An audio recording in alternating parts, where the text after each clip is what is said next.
Alrighty, true to form, we are back with another episode of Friday Night Live.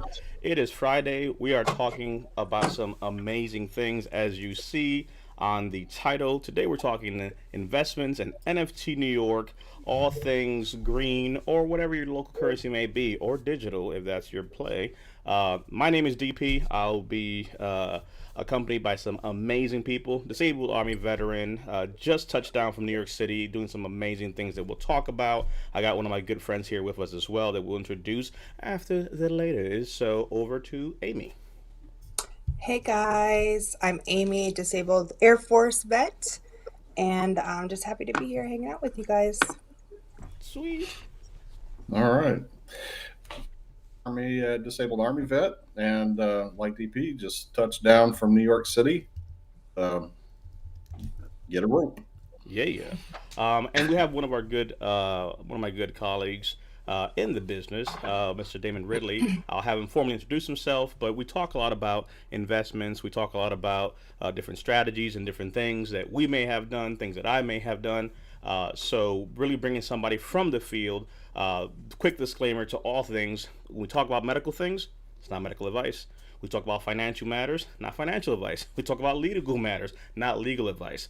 Consider this a Friday night virtually with a bunch of veterans and an expert in his field talking about what would someone do in this case. So consider it like you're kind of joining us for a group conversation. It's educational and entertainment, but doesn't construe financial advice in any shape, fashion, or form. You have to consult, obviously, a financial planner that you are working with. These are conversations of things that hopefully give you something to go ask. So please have that as a warning. Because of the fact that some folks might think, well, DP said it, Damon said it, boom, I'm going, and then off you go and do a thing. It's a little more detailed. So today we're literally touching the tip of an iceberg. It's the first of many conversations. David and I have been working together for quite a while, and he tries to keep me on the straight and narrow, though I wonder if I'm doing a good job. Damon, please introduce yourself. Let us know a little bit about yourself, your background, how long you've been in the business, and we'll go from there. Awesome, DP. Hey, Amy. Hey, Brian. Thanks for having me tonight.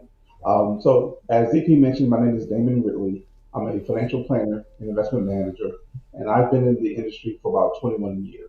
And so I started off in the industry straight out of college, and I built my business and also built the business of helping individuals build wealth through financial planning strategies and investment strategies. And been doing that over the last 21 years. I'm located in the Maryland DMV area, and so being able to help and work with clients all across the country. Awesome. So Dame, so just so you know, we'll have folks, if you are watching this, tag somebody, invite somebody, feel free to ask questions. Let us know, as you see in the bottom, time that you serve, when you were in the military, or if you have family members that may have served. Every so often, you'll see questions pop up like this here that we'll bring up on screen. We got Freddie in the audience tuning in saying, hello, here, Drill Sergeant. So this is an emphatic a statement of action.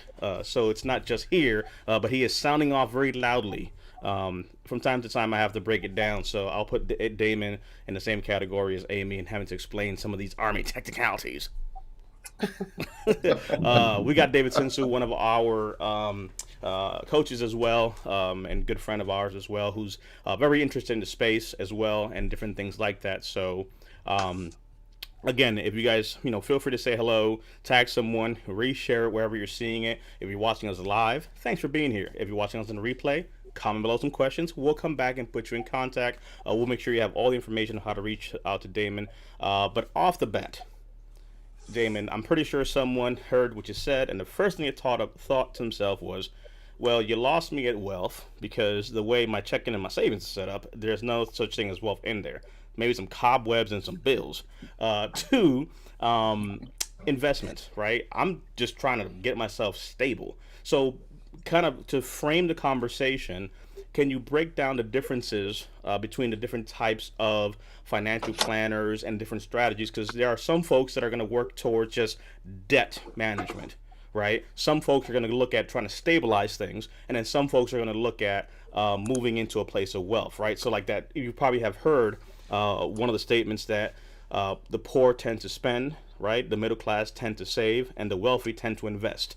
So I'll ask first, do you agree with that statement? And then can you break down those categories? Because I think that's where most people tend to find themselves, right? On the quote unquote broke end, which is really mismanagement and misinformation of assets, and then middle class, and then a little better off. Yeah, that's a great way to explain those categories. And the other thing that I would add, it's really a matter of utilizing resources because what separates um, poor, middle class, wealthy is how they are utilizing what's given to them.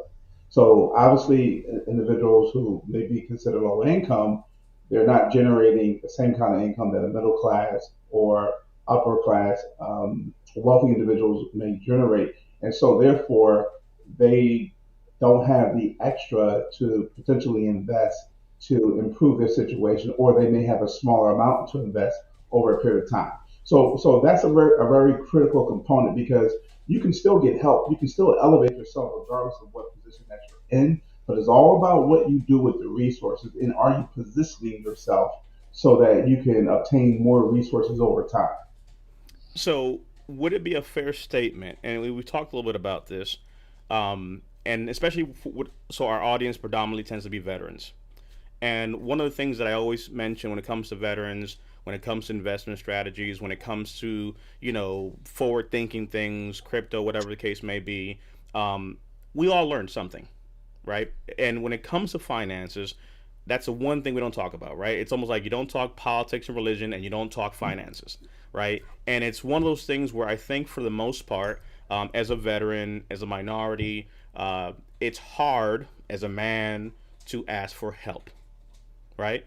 It's one of those things of, well, Damon, I wasn't born with a silver spoon, and at the end of the day, guess what? I'll just bootstrap and move forward. And sometimes that bravado is really masking just lack of information, which is really what people need because if you don't know, you don't know, right? So, and it's not about pointing fingers, but there are those individuals who may come from a background where they are financially literate, right? And because of that, that passes from generation to generation, and we see things happening there. And for others, it's just we're just trying to get by paycheck to paycheck. We've been there.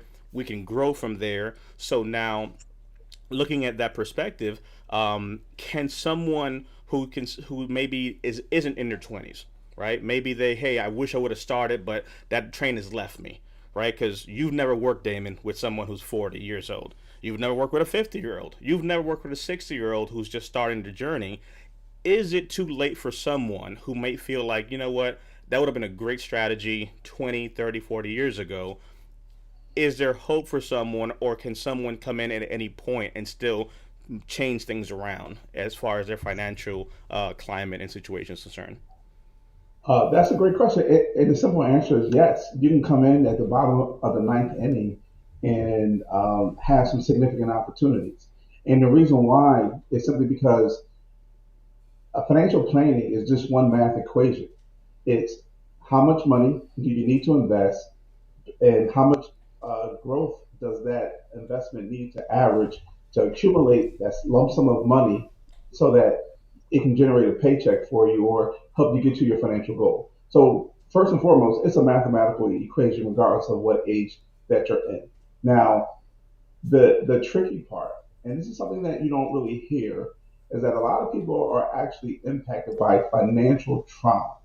Mm. And so the financial trauma is it's experiences that they have seen or other family members have shared with them that create some type of apprehension, create some type of tension and stress that may prevent them from investing early on, or it may be a bad experience that they had themselves where they did not have all the information to make the best decision and that outcome did not turn out to what they wanted to be. And so what happens is that causes that reluctancy and that hesitancy to start investing. Mm. So we want to help people understand that if you've been affected by that, well, the way that you come out of that experience is by more information. So that means that you have to speak with different financial professionals so that you can get a feel for the different philosophies, for the different styles. It means that you may have to watch a couple different educational YouTube videos that talk about different concepts so that you can absorb bits and pieces of information so that your knowledge level allows you to be more comfortable in moving forward. Hmm. So financial trauma, and it's funny you say that because we talk a lot, obviously, with veterans in this space relating to their claims or going to get help finally after many years. A Vietnam veteran who's dealing with mental health conditions for many years ago. They're still living with that, and arguably, there's different types of trauma.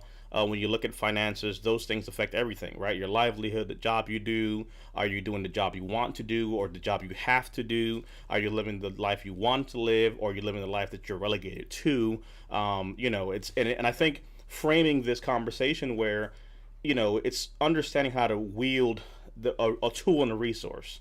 So when it comes Mm-hmm. to finances, one of the things that we've discussed many times about is that it's a tool. So when Mm-hmm. you look at it as a tool, it no longer becomes a pursuit of a thing, right? It's not greed. It's not that. No, this is a tool that unlocks things I want to do. I want to be able to provide philanthropic activities, so I need that tool. Mm-hmm. I want to take my family to do something. That tool unlocks that. I want to feed my family. That tool unlocks that. And I think our relationship with finances, to your point, speaking from trauma, to a good degree for many individuals, is jaded. And Yeah. I think that that's one of the root cause things that we look at mental health, and there's psychologists and therapists and places that you can go and things you could do, modalities to work through your trauma.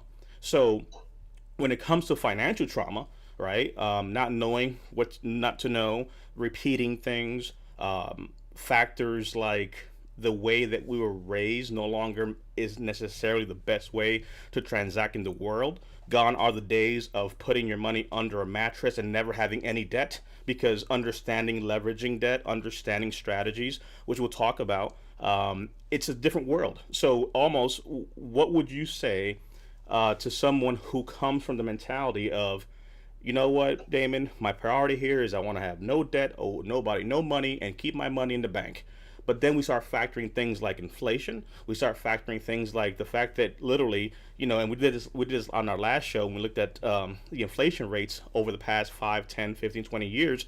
If you have, your life savings and call it 10, 50, or $100,000, just sitting in a bank earning 0.001, you're going to find out that that initial investment that sat in the bank has over time decreased. So 100 Yeah. grand put away how long ago now is no longer worth that because everything has grown in comparison. So I said a lot there, but what are some things I guess that you would share to kind of kickstart? So again, for those tuning in, we have Damon Ridley with us from Ridley Strategies, talking about financial investments and kind of breaking some myths. So, what are some quick myths that you would say that people out there believe that you see constantly having to break? And then we'll kind of move into the psychology of working through that financial trauma, which I think is a great perspective of how to put it for people watching. Yeah. Let's talk about the two topics that you were just asking about. Um, how do you properly use debt and keeping your money in the bank? And so let's start with keeping your money in the bank. What is a bank? I like to think of banks as just a check cashing place. That's where you go to make transactions. It's not where you go to keep a lot of money. You want to keep money that maybe 1 to 2 months worth of your income accessible at all times in the checking account. Anything above that, it needs to be positioned to grow greater than inflation and taxes, right? And so one of the tools that I use as a financial planner is the probability of success towards reaching financial goals. And so what this is very powerful in helping an individual do is visualize to see the money. You heard the famous quote from the movie with Tom Cruise back in the day, Jerry Maguire, "Show me the money." Well, in the financial planning projections, we take a look at, hey, what if you did keep your money in the bank? versus, well, what if we did position this in a more conservative type of portfolio that you can easily access for emergencies? And what you see is a significant dramatic difference because one is outpacing inflation and taxes, and the other one, like you said, is safely losing money. So when people are able to visualize the numbers, well, that creates a certain type of motivation. Now, so the reason why they had that thought process in the first place is because they just simply didn't know. They didn't have enough information. But once you get the information, now you're able to make a decision, Mm. right? So how as military experts that you guys are, how frequently were you out in the field or training or in ops and you got new information instantly? And with that new information, you had to, adjust and become flexible. Well, the same thing applies to every aspect of life. So the same thing also goes for debt. And so the thing with debt, and this is very, very, very, very important topic. Debt is not bad. Debt is only bad is when you overspend as a consumer. The original purpose of debt was designed to help make money by being able to leverage and purchase larger amounts of assets with only a small amount of physical cash that was put towards that Well, transaction. wait. Not you're just talking Chinese here. The debt was made to make money. That is not what my daddy told me. He told me run from debt at all costs. I'm pretty sure somebody didn't hear that. Some reception came back bad or reverb. Say that one more time about the creation of debt and the original purpose, please. Yeah. So the original purpose of debt was designed to allow an individual or business, really it was for business, to go out and purchase machinery, equipment that was going to generate revenue Mm. that they can then use those revenue streams to pay back that loan over time. And so we have to go back thousands of years when there was the merchant trading that was going on and boats and ships and all of these things needed to get made. Those were like the first formations of debt on paper that we have recorded. And so essentially, you had sailors that were purchasing um, ships that needed to get built. They didn't have a sum of money, but they said, "Hey, once we start working and sailing, we'll be able to pay you back over time." And so then the concept over the centuries, it then was used in a consumer method. And then that's when it got out of control when people were spending more than what they essentially had in the bank. But when you use it for an enterprise purpose, it can potentially help you generate revenue. That's where the term using other people's money came from, right? This is a term that we've all heard from some form of fashion, but it was meant so that you can borrow money from the bank and then make an investment that will bring you money. You pay back the bank and you keep the difference. So, unfortunately, when you're a consumer and you're buying household items that are not going to generate revenue for you, then you have to take your income to pay that debt off. And if you can't control how much you spend, then you run into the issue of being in trouble and being inundated with a lot of debt on a monthly basis. So that's the risk and that's the threat. Mm. So that then brings us to a fundamental question. What is the difference between an asset and a liability?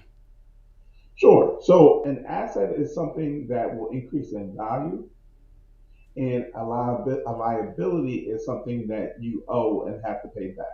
Okay.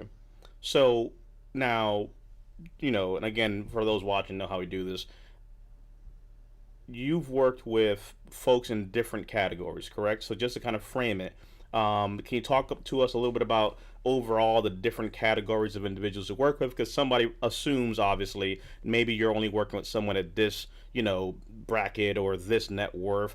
Just to kind of frame set here, you've worked with folks that are completely underwater, in debt, trying to figure out how to get from that all the way to folks leveraging debt to be able to do multiples and commas and business and things like that. So just can you give us a little frame of reference of your of the clientele that you've worked with? Yeah, and I'll break it down this way. I'll break them down into three types of individuals. The first one is the consumer. So the consumer is the person that, and they can be any income range, but their behavioral activity is that they like to spend money, and so they can make $30,000 a year to $300,000 a year, and their motivation is to buy stuff, is to spend stuff when they get paid. Don't really have a investing plan or investing goals per se, and that's not really their focus. But the spending is what brings them some sort of perceived happiness. The second type is the saver. So the saver is the individual who's very conservative, who lives below their means, and typically will be very frugal in how they spend money.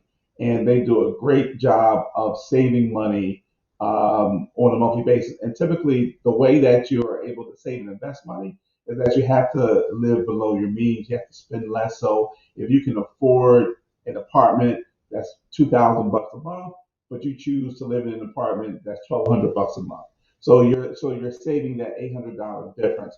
You got a car note that you can on paper you can afford 600, but you're only spending 250. Then they're going to save that $350. So that's about $1,100 a month, almost about 14 grand a year that that saver is just able to do just from living below their means on those two aspects. Now the issue with the saver is that they are saving.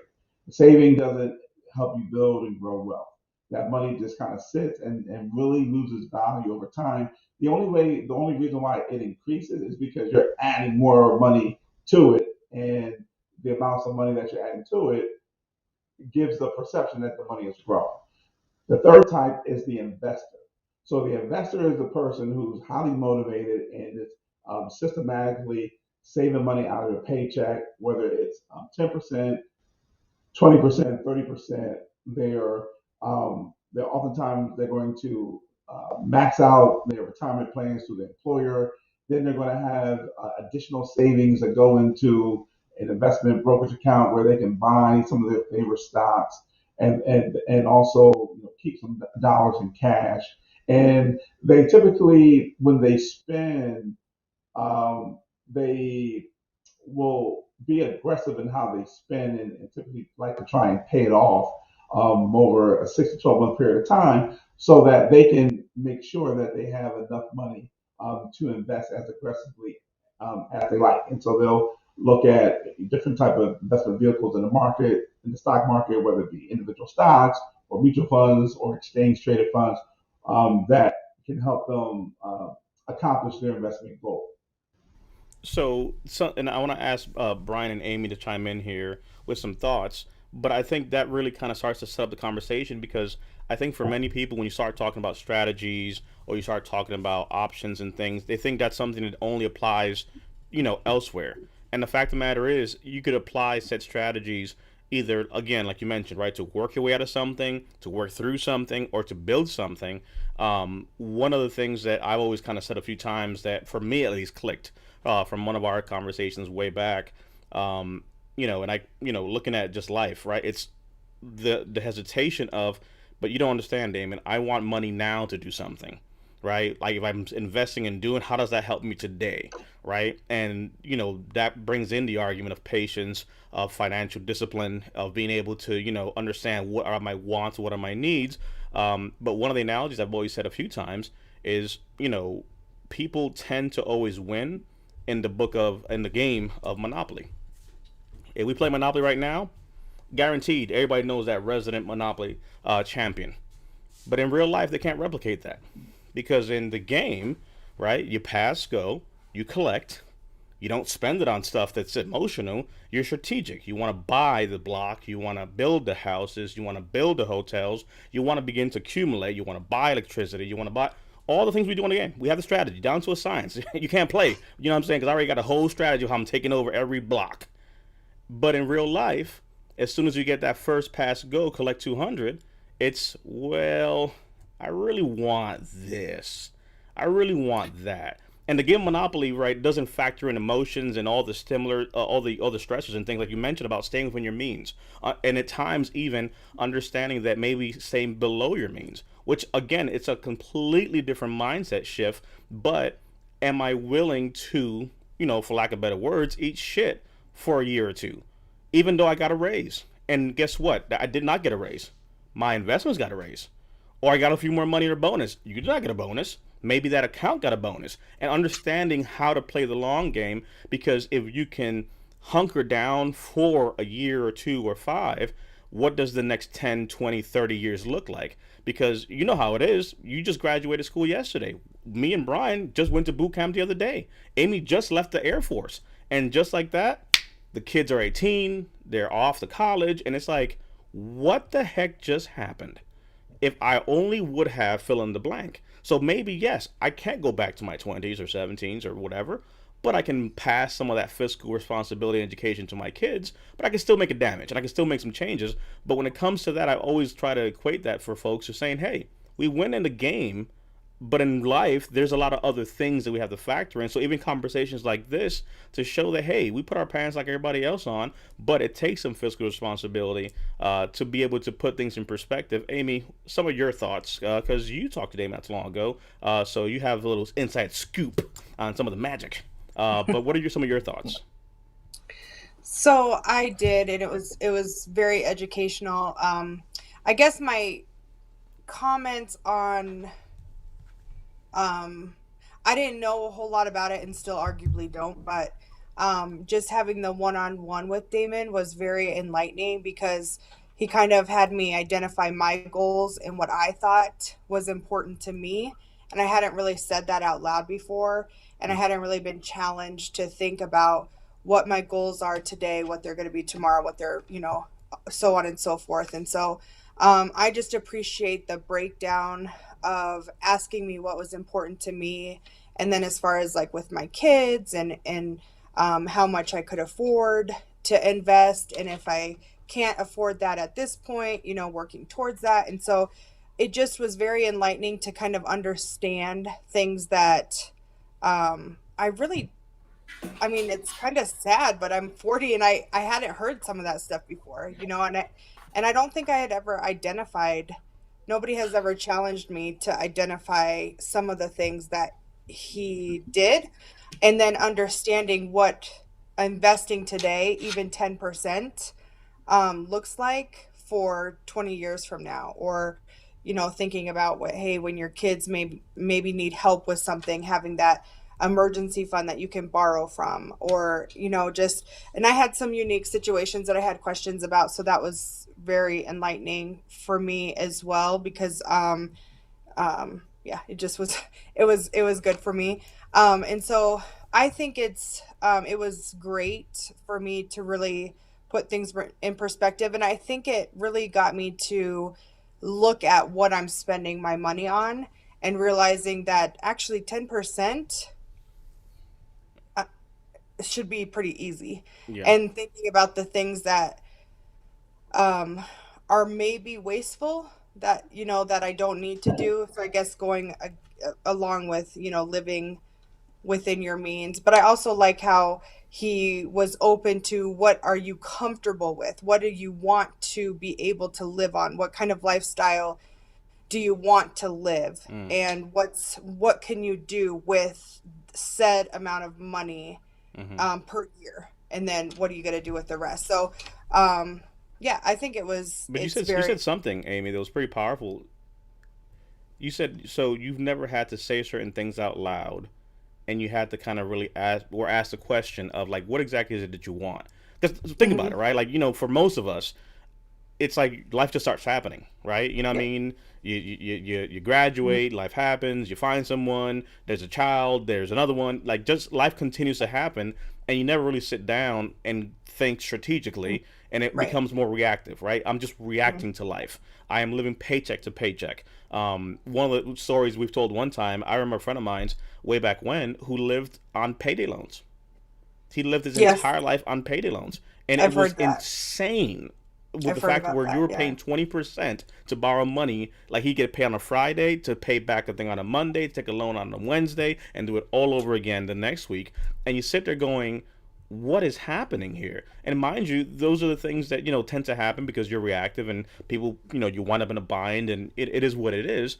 Um, but how did it feel for you beyond the fact that, okay, wow, I'm this age, I maybe didn't know these things, but walking away with the information that there's still hope, how did that feel for you? Because there may be somebody watching who may have never been asked a question, had an assessment. Again, for those that don't know, so Amy did have a consultation with Damon just to have an assessment because that's kind of how it starts. Before you do anything else, like let's just assess where you're at. Maybe there's something to do here, maybe there isn't, but at least assess. That's what you do when you find a financial planner or someone to talk to that you have a one-on-one conversation. But walking away, how did that feel knowing that, crap, I didn't know these things, but now I do?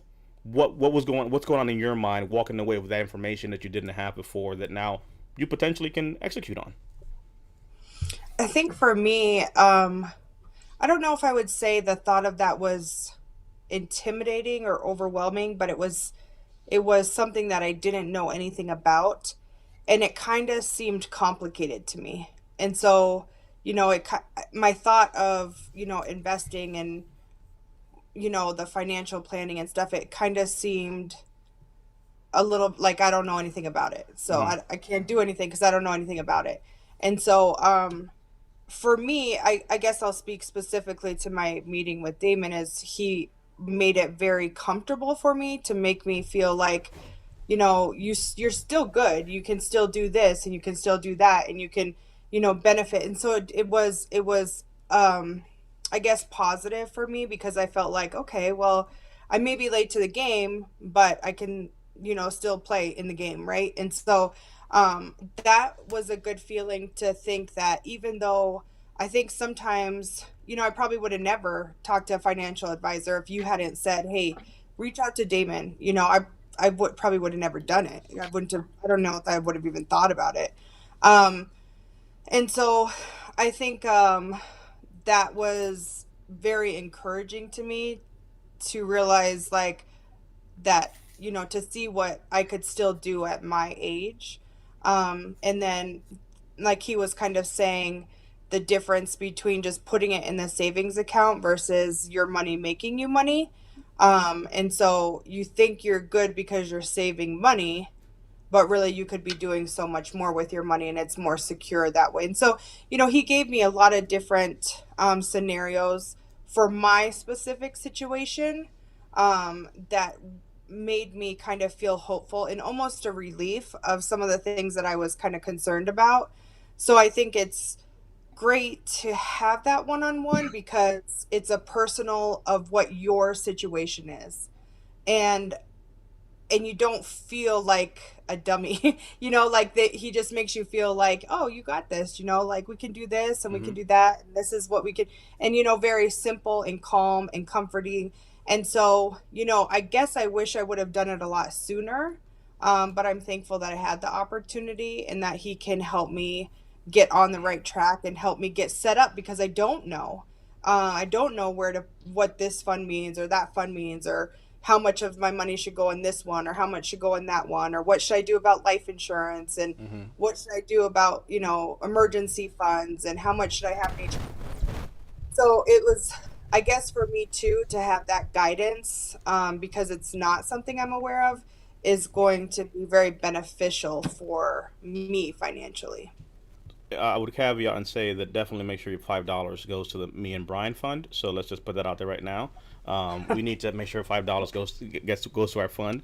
I second But that emotion. I want to make a quick comparison for those that have seen us talk about claims and all that.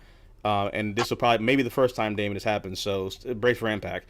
But this is no different when you start to consider the conversation tone. Which again, I've known Damon for a while, but literally asked him to come out here and said, "Hey, we're just going to kind of go from the hip." So there's no real agenda per se outside of just sharing information and value. But I would say that this is no different than finding a therapist. When we talk about finding a therapist, right, you want to be able to find someone that you're comfortable with, Mm-hmm. someone that you can trust on your journey to either psychologically work through trauma and get to a better place, right? Maybe you may not regain certain things from the past. Years that have been lost, but they're still today and tomorrow. And as long as we have the ability to work forward, we begin the process of therapies and modalities and things from a mental health perspective. Same thing on the physical side. If there's an injury or there's a limitation, there's physical therapy to begin to build muscles and kind of move forward. When it comes to the financial literacy, I would argue that you have got to find someone, whether it's Dame or somebody else, do your homework. Do not feel relegated to just work with whoever your bank says you must talk to. Because I'm telling you right now, you will not get anywhere unless you have the ability to reach out. There are times when I'll text Damon random stuff, and I'm like, look, the biggest back and forth we have is on Bitcoin or some other stuff, and we're looking at strategies, and we're looking at that stuff, and he's talking to me about this thing. I'm like, yeah, that's great. Now let's talk about this stuff over here. He's like, ah, crap. But having a relationship with someone that you're working towards a similar goal is something that I would encourage you. If you have that relationship, great. If you don't have it, get it, because you Right. will not execute on any plan or strategy if you treat this financial relationship with someone like a dentist appointment. I'm just in and out, do your work, and I'm out of here, because there's no numbing you, there's no pulling a tooth out. It's literally, hey, we want to get from point A to point B. How do we implement said strategies? How do we implement where you're at, right? You have to be open. What do I want to do? What's my risk tolerance? What are the things that I want to accomplish? When do I want to accomplish it, etc.? So having that relationship with someone who's working in that space is ideal. Two, you can Google all this stuff. But guess what? We always talk about it. Major league sports figures have coaches. When you need mental health, support, you have a therapist. You always have someone to help you. I know a lot of stuff about a lot of stuff, and I still have to make a point and say, wait a second, I have to bounce things off someone else. Because guess what? In this space, I do a lot of different things. Damon is a specialist in his area. So it behooves me for iron to sharpen iron, because I can sit there and say, okay, Damon, what do you think of this? And it's literally a simple conversation. Either makes sense, have you considered this? Or, do this, might be better, saves you time. I can Google a lot of things. I can research things. I can YouTube all day. You can also do the same thing about foot surgery, but you can't operate on your own foot, right? So my point is, sometimes I think we discredit what a coach's role is in our lives because, oh, I don't need nobody to tell me how to manage my money. You have people, and Damon is here, so I won't say I'm making it up. You have people who are worth insane amounts of money, who have people coaching and advising and helping them to still make the best of what they have.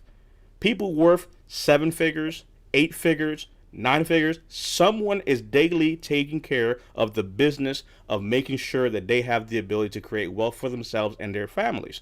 So if someone like Bezos or someone like fill in the blank has someone appointed to help them, then why would I be any better and try to avoid a proven track record? If you play for a major league sports team, you have a strength conditioning coach, you have a shooting coach, you have a this coach.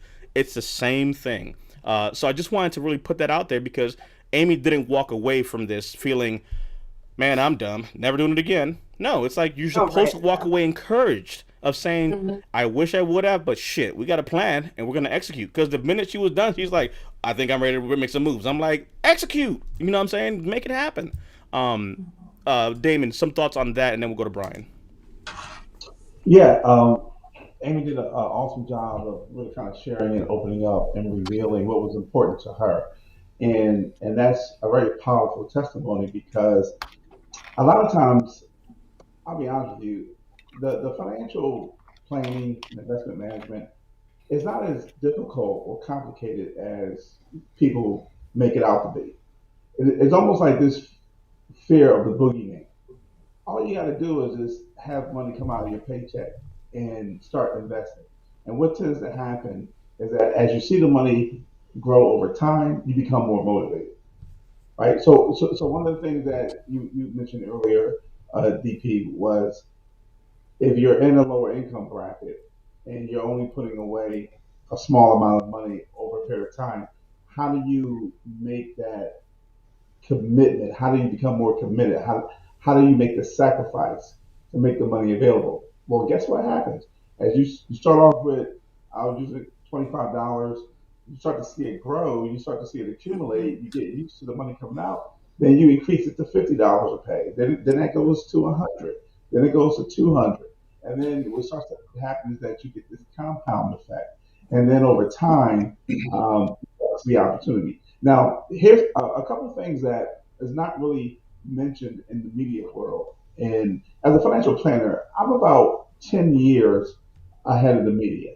So the stuff that the media is talking about, that was popular 10 years ago, like investing in the index funds and things like that. That was okay, but you want to invest into strategies that are going to tell you when to buy and when to sell. Because when you're investing, you're trying to make money.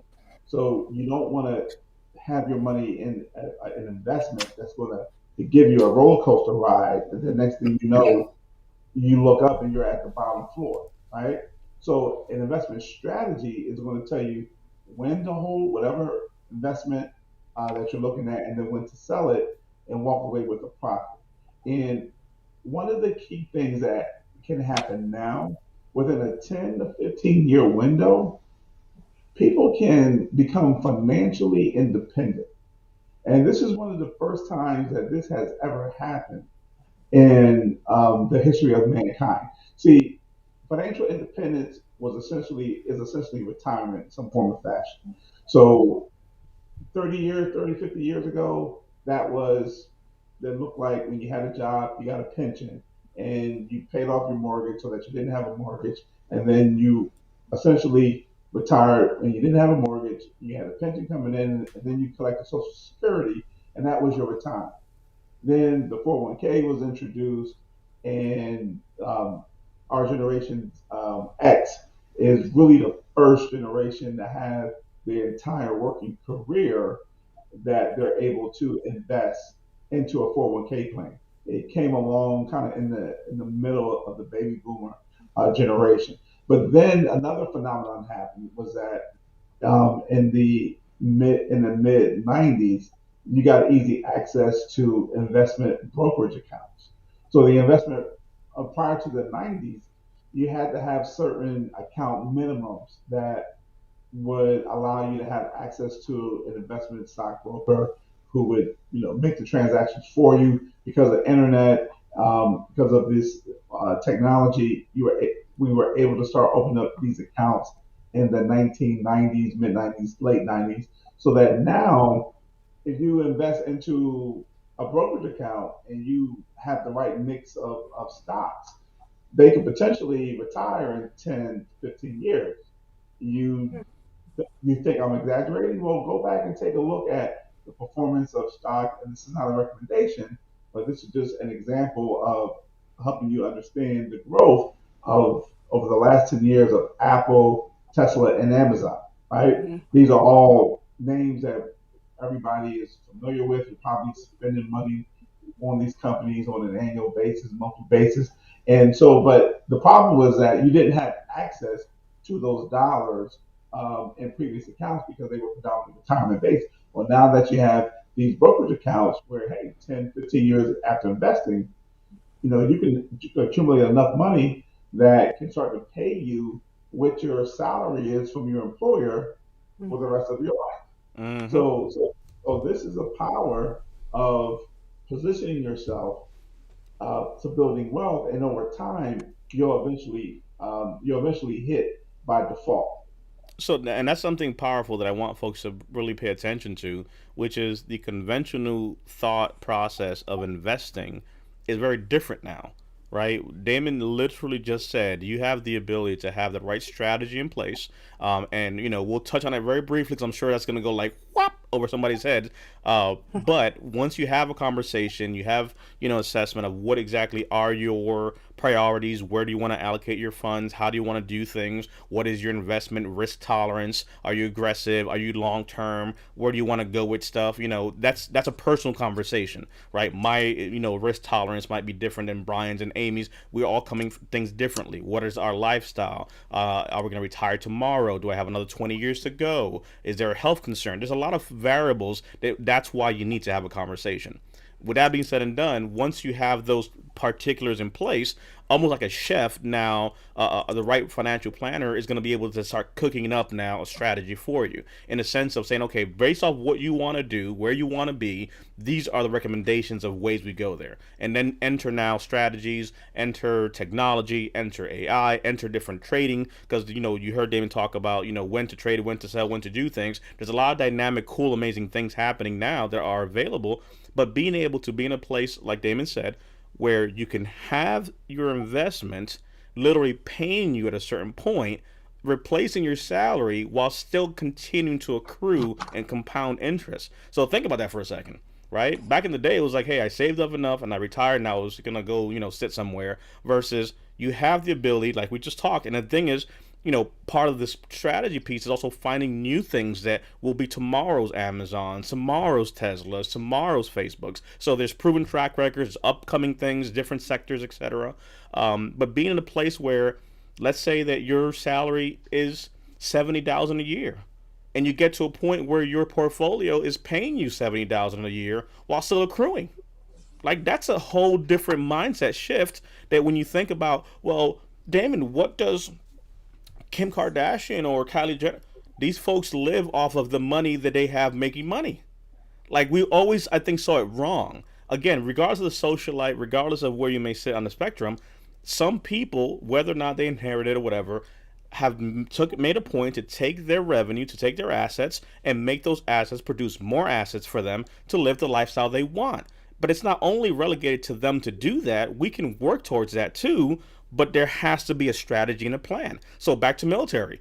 We just don't jump into combat without a plan in place, right? It's literally saying, okay, what is the objective, right? So to put it real basic military, right? When you're going to have a conversation with a financial planner or someone like Damon, right? It's literally, okay, what are your goals? Like, before we start anything, what are your goals? And if you're married, what are your combined goals and individual goals? Because maybe DP might be more aggressive, but Mrs. DP might be like, oh, I don't know about that, right? Like, you have to look at all those factors. Once we establish the battle plan of what we want to do, where we want to get to, when we want to get there, we begin to implement tactics. So there's a strategy, then there's tactics, and then you have to follow through, because Damon can give you, or your financial planner can give you a plan, just like your coach at the gym. If you don't show up and do the reps, guess what? Not gonna make it. If you don't follow through, not gonna make it. And staying current, and it's not cookie cutter, because things change, right? It's literally one of those check-ins of, hey, where are we? How are things looking? We're good, but let's go ahead and optimize and now pivot and do this. And that's a living strategy, not just a Google strategy of saying, well, put your money in Tesla and this stuff and let's let it ride. That's a little lazy. Like, there's better ways to get someplace. But I really just wanted to stress that point for those listening of what really is the power of saying that your portfolio can really pay you. That's not something relegated to just others out there if you play it right and buffer things in place. Brian, some of your thoughts. Yeah, and you might need to flag me if my video is choppy. But Damon said something that was pretty interesting. And I grew up in a household back in the day where finances were the thing were mentioned, right? So there was no discussion of that in the house. So fast forward, my mind's kind of stuck back in the days. An investment manager is somebody who manages wealth. Well, you just mentioned something at the beginning that was really interesting, and that's better if you're already got wealth or if you're trying to dig yourself out. And I think that's probably a new concept or a foreign concept. Is that, hey, I could work with the financial investor or manager to actually develop a plan to actually work out of, to get to where right now I'm back behind the brick wall, behind the 8 ball.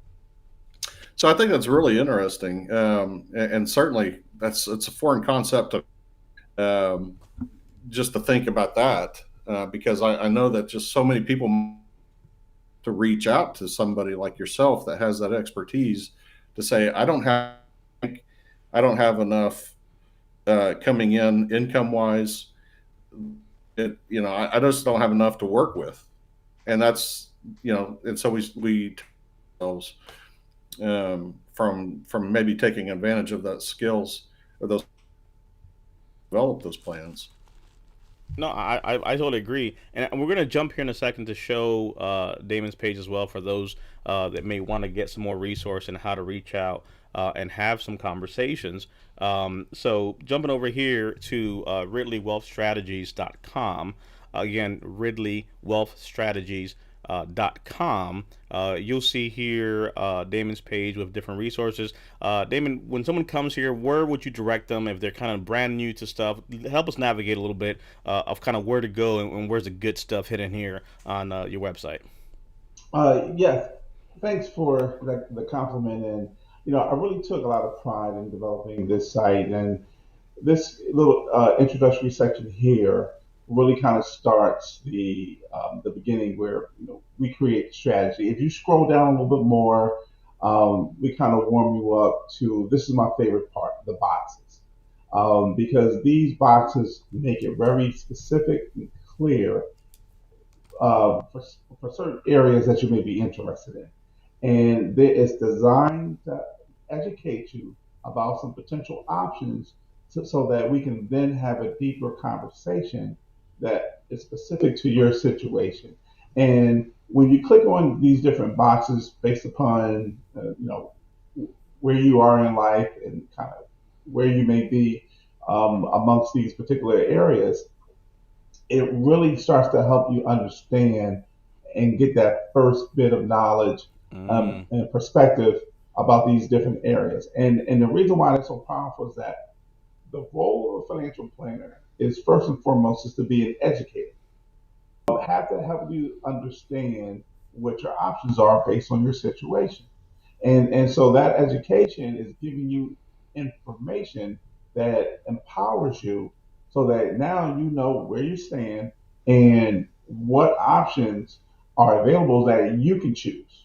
And then if there's some additional questions or if you become a little bit more creative where you want to customize some things, well, my job is to say, hey, here's how it can be done. This is the best way to be able to do it. Mm. And the section that you see here, the create an investment plan and achieve your goals, this is designed to help you start to envision um, what your specific goals are. Mm. And it starts to collect information. And it's about your age, about your income, about the income that you want to have in the future. And it kind of answers some questions. And then it gives you a quick snapshot of where you may potentially be. And then from there, that further allows us to have a conversation to build off of that. Because it's important for you to have some ammunition so that you can understand your situation. And I think Amy did a phenomenal job where she expressed how she felt empowered by having those questions asked about what she wanted, about what the situation, the what her financial goals, what they were going to look like once she got the results that she wanted, and that's how we want to be able to start and work with you. So the website is really a great tool Mm-hmm. so that you can use different resources to start the conversation, to start the information processing, to getting you closer to your financial goals. Because hey, once you get that information, once you get that knowledge, man, it's easy from that point on because all of your fears, all of your hesitation, all of that stuff goes out the window. Now it's the time to start making money. And it's cool because again, like as you're talking, I'm here playing around with different numbers and just kind of plugging things away. But at your leisure, y'all can kind of go through this and kind of just answer the questions. So this is a home improvement one when the year begins, and it's a tool to at least begin the conversation that eventually leads you down the rabbit hole to be able to kind of move forward. But again, this is right here on the website as you scroll down. Build a portfolio outlining your risk. Some of the things that we talked about. Again, a wealth of information here. Just scrolling down, there's a free ebook at the bottom if you put your information as well. You also have a newsletter that you do send out if folks want to learn more. Here, obviously, you have the ability to see more about us, the resource center, tools, and contact and how to reach out. Again, Damon's number is here, his social media platforms, as well as how to contact and reach out. But I think this is amazing. Again, family leader, business owner, whatever kind of path you want to go, at least it starts the process to get you information here. Yeah, that's awesome. It's pretty interactive, and the biggest things from here, they can also, if they choose to, reach out to you to have a conversation, set up a meeting, and an assessment. So we've alluded to it, but let's say, for example, somebody reaches out and they want to have a consultation, right? So what is that? And again, Amy did a great job of sharing her assessment and rather how she felt. But somebody coming into it, whatever, who may be hesitant, what would you say to them as far as what to expect for an assessment? Walking into it, like you're not being pressure sold or anything, but what would you say for someone who may be on the fence of beginning to have a conversation or reaching out? So it's really a two-step process. The first step is the intro call, and this is just a conversation that we have, typically 10, 15 minutes, where I learn a little bit about your situation. I express a little bit more about my background, my expertise. And then from that conversation and understanding and listening to what it is that's important to you, then we determine if the second step is viable, and which is a virtual meeting. So now with the virtual meeting, what we're going to do now is to really go into more specific details of how the planning process, the financial planning process, can help you achieve your goals. And so one of the ways in which we do that is that we use a tool called a financial profile form. And it's about 2 pages where it gets a broad overview of your financial situation, assets, liabilities, which is simply what type of accounts, investments that you have, whether it be through your employer, through the bank, through Robinhood and online brokerage account, and what type of debt do you have? Do you have student loans? Do you have mortgage debt, consumer debt? And then from there, what I do for our virtual meeting is customize a couple of reports that we walk through. And these reports help outline opportunities for you to make more money based upon what you're doing, and potential threats that can prevent you from building wealth. And then from there, how it all impacts your ability to get to your financial goals. And so we talk about how the financial planning process can help improve that, give you a higher probability of success in reaching your goals, so that you now start to visualize the path and the process that can get you the results that you're looking for. Damon, one question. Someone, let's say now, hears that, but the reality is they may be in a world of hurt. And what people that are hurt tend to do is not tell people they're in a world of hurt. And I'm talking embarrassment. Life happens. You're just in a situation where, like, man, I'd love to talk to Damon, but or anyone, but man, look, if I say stuff out loud, I am going to feel like a fool. There is just no way out of this. Can you give us, or someone in that situation, right, where they want to, but it's like, man, look, it's like confessional. I have not been there forever, and look, the priest ain't got that much time. What would you say as far as I guess a testimonial or things that you've seen of like a really bad situation, right? Where you're like, this person thought they were not going to make it, and fast forward, they are in a place where, oh, look, they've made it. Because sometimes I think people need that. It's like, well, look, it sounds great for them, but man, I am so upside. I am in such a world of hurt right now financially that, trust me, ain't no strategy gonna help this situation out. So sometimes you got to hit them with the heavy ammunitions of like, what are some of the worst case scenarios you've seen that folks have been able to begin to work forward? Because some folks may think they're beyond the point of redemption. What would you say to someone in that situation? Sure. So the first thing is everybody can be helped. Um, the financial planning process is science. So there's always a scientific and mathematical way out of every situation. The What really has to get to the root of helping someone is the financial trauma that they've gone through. And by design, everyone is not taught um, the scientific financial principles. You may be taught some basic financial principles, but you're not taught the scientific principles. Because when you're taught the scientific principles, you eliminate a lot of emotion out of your decision. So what tends to happen is this. I like working with individuals who actually have a lot of debt. Mm. And the reason why I like working with individuals who have a lot of debt is because they typically overpay trying to eliminate that debt. Mm-hmm. The problem is that they don't have the right optimized strategy to pay the debt down in the most efficient manner. So I don't want to get too technical, but there is a term called negative compound interest. And negative compound interest is a matter of paying credit card debt back so that you are now actually using that interest to benefit you rather than the bank. Hello. And right. And so by doing that, you can invest money and typically pay off credit card debt in a 3 to 5 year window. And when you pay off that credit card debt, you're going to have an account accumulated with however much money targeted to save and invest. So that when the debt is gone, you now have investments to look at to keep you out of debt in the event if another emergency comes along. Wait a minute. So And what so, what in the sweet and sour did you just say? Did you just say that you are paying a debt while you're saving money? That sounds like a Sour Patch Kid. First the sour, then the sweet, then they cut your hair off. You're doing both? yeah, exactly. And here's why. So keep in mind everything is all based upon the what gives us the greatest probability of success. So there's many different methods that are espoused over the internet to pay down debt.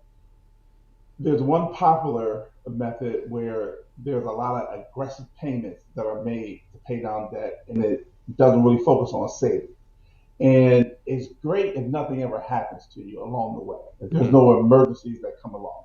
But if there's an emergency where you need to spend some money to get out of that emergency, where do you go to get the money from? You got to go back to the credit card because you don't have any savings.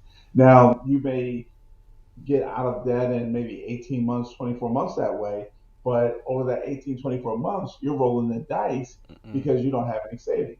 Well, what if we say, okay, what if we stretch that time frame out to instead of 18, 24 months, 3 to 5 years, but you're going to have something to show for money growing once you get out of that situation.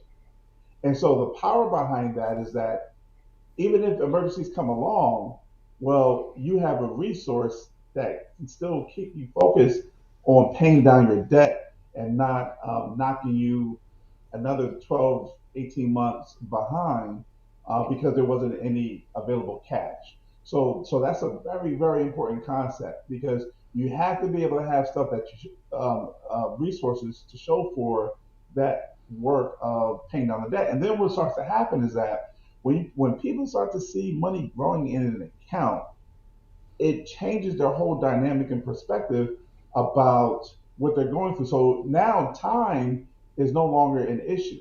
Whereas initially you want to say, oh man, I want to pay off that 18, 24 months. I don't think I can do 3 to 5 months. Well, 18, 24 months of saving and investing, you're like, wow, I saved a lot of money. You know what? I'm going to keep going. And so now that inspiration and that motivation uh, grows stronger because you've seen that those dollars accumulate faster. And that I think that goes back to some of the original points you talked about, which is strategy. Because it's a strategy in a situation like this. So that's just something that would be implemented for someone in debt. But now you fast forward and you get to a place where you no longer have that because to your point, right? It's I don't want to spend the next 18 months paying off a debt because all I'm doing is paying something off and not building anything. Whereas in this Yeah. situation, you're doing both. So now once the debt is gone, you continue to build. And at that point, the strategy then morphs and pivots because now you've gone from a place where, okay, it's a great day. You've worked from where you were, you are debt free. Now we begin to get more strategic and implement other strategies. So, the same way you just learned that you have the ability to both earn and pay things off at the same time with the right strategy, once you're beyond the point of paying something off, you have the ability to create other strategies and put things in place to where the money that you are accumulating and you're investing can go to work for you in a multitude of ways. And then you start entering into leveraging debts into other forward thinking opportunities, which start adding other strategies. Again, not to get too much into the weeds, but there's a play no matter where you are at. And I think that's the beauty, because when you boil it down, it's really kind of the same principles, just applied in different manners, in different ways, which I think is very powerful. I want to real quick say what's up to folks that are joining us here. We got Joe in the house, U.S. Navy 83 to 03, from Japan to Italy. Appreciate you, my brother, for being here. We got Freddie in the house again, of course. Great explanation. LB served Army, Iraq, Afghanistan combat vet. The man, myth, and legend, Glenn is in the house. Hashtag NFTs. We got Lisa. Hey, y'all. Happy Friday. Eric Ranks from the Veteran Connection is in the house.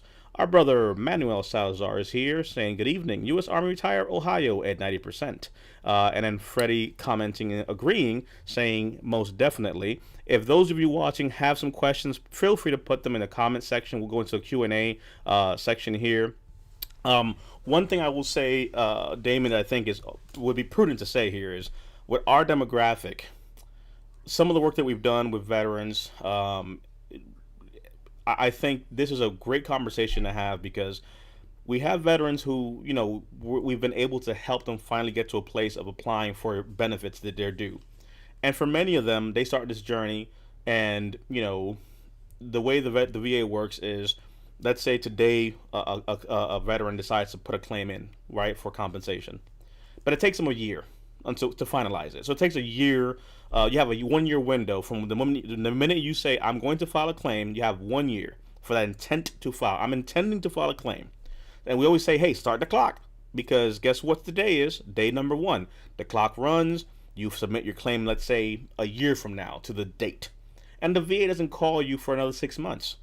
If you are awarded, right, your claim, you potentially have 6, 12, 18 months of back pay. And I think that's something that a lot of veterans, and this is why I wanted to have this conversation, because I can tell you, I know veterans who were due benefits for years and win appeals to the tune of $20,000, $50,000, $100,000. I have a good friend who won an appeal from 2009, and he got in excess of $250,000 lump sum. Now, that is an amazing story of triumph of what you are owed. But I'm telling you, without strategy or some idea of what to do with that, that is something that can definitely be put to really good use. So can you give us a quick example, or get some questions here, Damon, for someone who may come into money? Because I know we've talked about this. You've worked with individuals who may inherit something. Life happens. You come into an inheritance. You come into a situation where you're like, Damon, I just got awarded my claim. I got 50 grand. What am I supposed to do now? Right? I don't necessarily need it. I'm going to enjoy some of it, but what would you say to someone out there who may have come into some money short term, and again, focusing on veterans here, because for many of them, if they do get awarded, it could be a very significant life-changing amount of money, and if mismanaged or not appropriated correctly, they won't maximize what could happen. What would be some of your tips, I guess, for someone in that category, whether it's claim, inheritance, or to just come into just a large sum of money? Whereas if it's $10,000, $5,000, it's still a significant amount to do something with. Yeah, that's a great scenario that you pose, because as a planner, we want to focus on the first fundamental area, and that's cash flow management. So we want to see how are they spending money prior to that award being provided. And so are they paying the bills on time, and they have a good, nice discretionary amount of money left over after they pay the bills every month? Because that means that, hey, this person does a good job of managing their cash flow.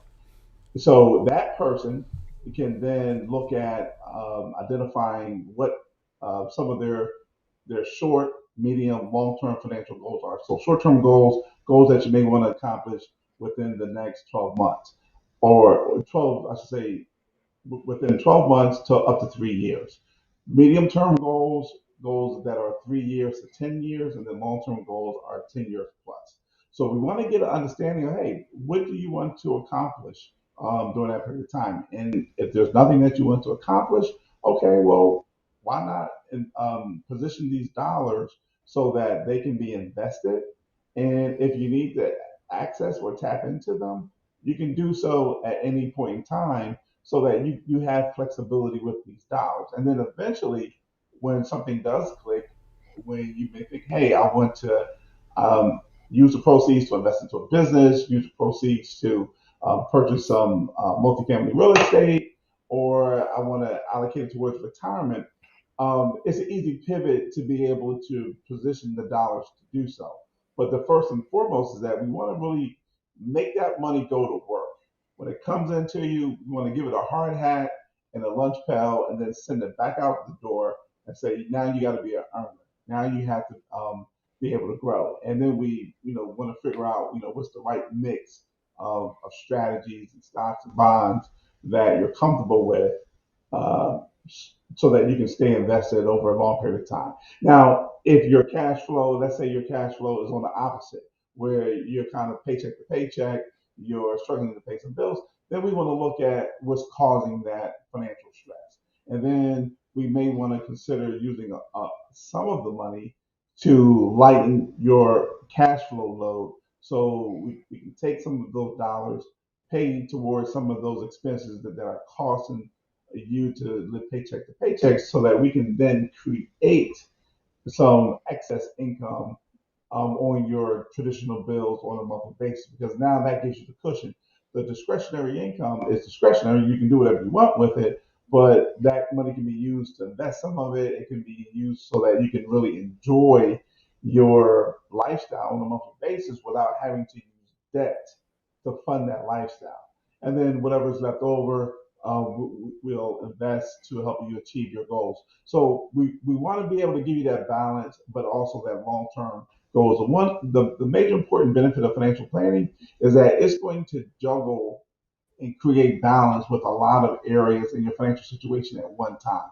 We're not just going to focus on one thing. We're going to juggle and balance several things so that there can be harmony within your financial situation. No, and thank you for that, because I think that's again one of the things that we do see a lot. We got LB tuning in. Most interesting subject. Watching from Manila, Philippines. Hello, Army 85 to 92. So when we say we're international, we are truly international, both on live and the replay. Um, what would be one of, I guess, the common denominators? And again, if anyone has questions, well, two things, right? So let me preface this here. RidleyWealthStrategies.com. Feel free to reach out. An assessment, reaching out doesn't constitute all of a sudden you have a hook and he's got you on the hook there. Like, no, you can reach out, get information. If you choose to get an assessment, you can choose to do so. The website has many information. I understand this also is a touchy subject, so there may be questions that you may have, which you may want to have privacy to ask that. So please don't feel like if I don't comment now or ask now that you cannot have a conversation. So again, RidleyWealthStrategies.com. If you want to send, let's say, us a message, we can relay that over to Damon as well, so you can go ahead and have that conversation. But I want to make sure that folks do not feel like they have to out themselves, right? Because again, these are personal matters.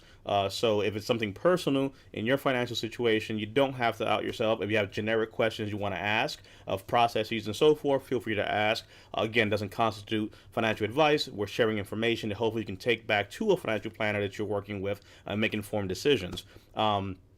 What would you say is the common denominator, Damon?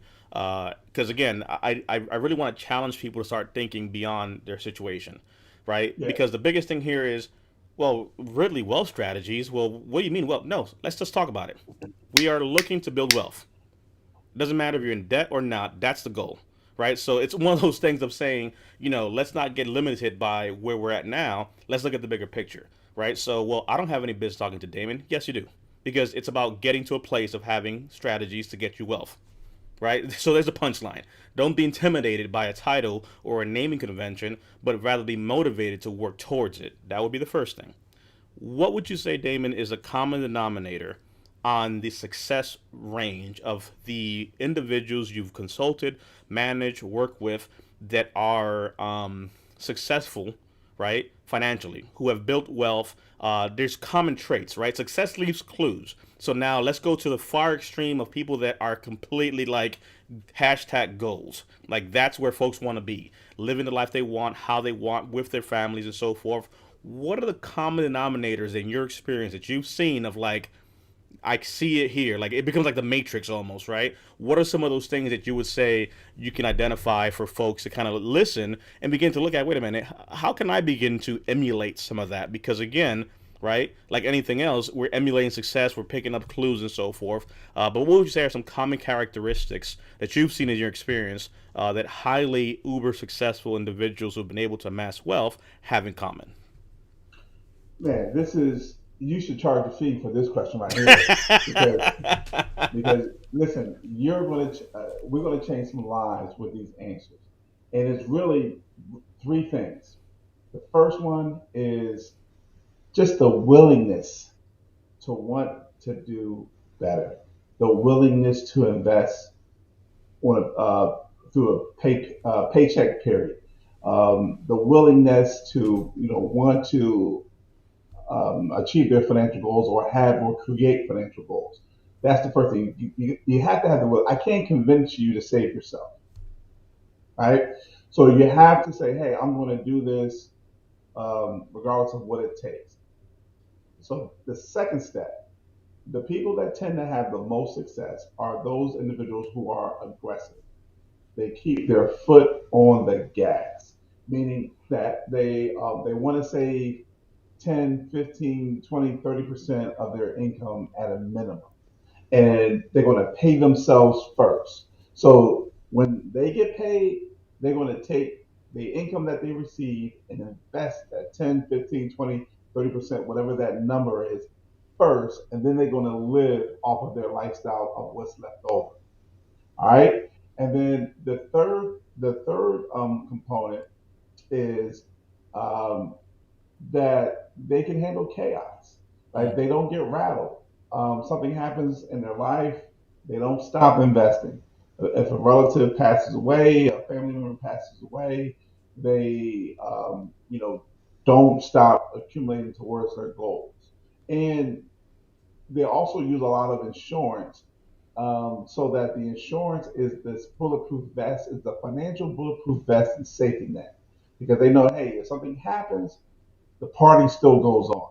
Mm-hmm. And whether that's income protection, life insurance, asset protection policies, health insurance, auto, home, property and casualty, all the aspects of insurance, long-term care, they have those safety nets in place because they want to protect their investments and not have to dip and tap into them to handle any of those issues that we just talked about. So those three things: the willingness to want to win, to want to invest, the aggressiveness of wanting to put their foot on the pedal with saving their dollars on a pay period basis, and aggressive also means to invest aggressively towards their investment strategies.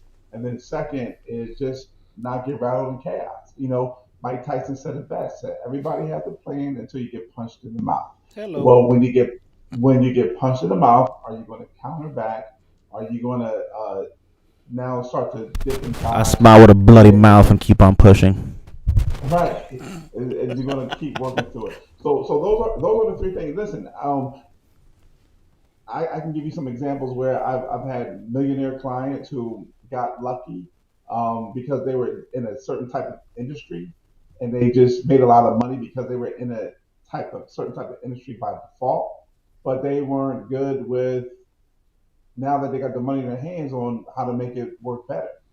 And I've had clients who had no investment experience exceed other clients oh, I'm sorry, well, other individuals who had higher incomes had higher assets that they started off with because they just simply executed the game plan. And something that, because I've been doing this for about 21 years now, one dynamic that has started to happen is when you have clients who refer to other clients to me, and we've all been working together for periods of years, we're starting to see that the clients who were aggressive, who may have been referred by another client, have exceeded the client who introduced me. So they accumulated Mm. more wealth than the client who initially referred them to me. Oh, wait a second. And So you trying to say that Amy's trying to outpace me? Damon, we need to get more aggressive. Not happening. Hey, but anything can happen. Hmm. But it just is more so a revelation of just your attitude towards reaching your goals. You know, if you're aggressive, if you have the willingness, um, anything is possible. Mm. And so it's just a phenomenal dynamic to be able to witness. Here's one for you. Oh, Dennis. Hi, Dennis. We got Dennis Belair in the house. I'm 79 years old. Some in savings. Dot dot dot. Too late. Dennis, it's never too late. And the reason why it's never too late is that in our planning, we want to make sure that your money outlives you. And so what does that mean? Because we don't know, you know, how long that you may live to 120, 130. Hmm. So we have to position your assets to be able to sustain that living even down the line. Now, let's say if you're not mentally capable of making those decisions, well, guess what? We have different vehicles that we help you set up that will still take care of you, even if you can't mentally make the right decisions. And I And think those are and good that's to try. a powerful statement, Damon, for someone because back to what you said earlier, right? Financial trauma. I would argue what happened, or I would bring up what happened when you had like the real estate crash, the .com boom. Consider what happens, right? When people take a financial hit to severe traumatic levels, you have instances of mental instability, suicide, mental stress. Like when it's all said and done, people stress about a lot of things, but when you don't have the funds to feed your family or do certain things, that puts a level of stress on your body and your mind that arguably it's not good for your health. So I would almost argue that to your point, one, speaking into existence for Dennis to get to 120, 130, but I think having that financial security and that peace of mind takes away from the stress of having to constantly think about it, right? To get to the point where you're not, because I'll tell you what, Damon, I had that thing back in the day down to a science. I got paid from USAA at 4:27 in the morning. I knew exactly when that thing cleared my bank account. And if it was 7:28 and it was late, we had a problem, right? Because when you're literally, living paycheck to paycheck, E1, E2 private with, not $2 to spend, you were waiting on that paycheck to hit because you had literally a zilcho. And if you were like way back in the day, you got hit with some of those penalties for going negative. No es bueno.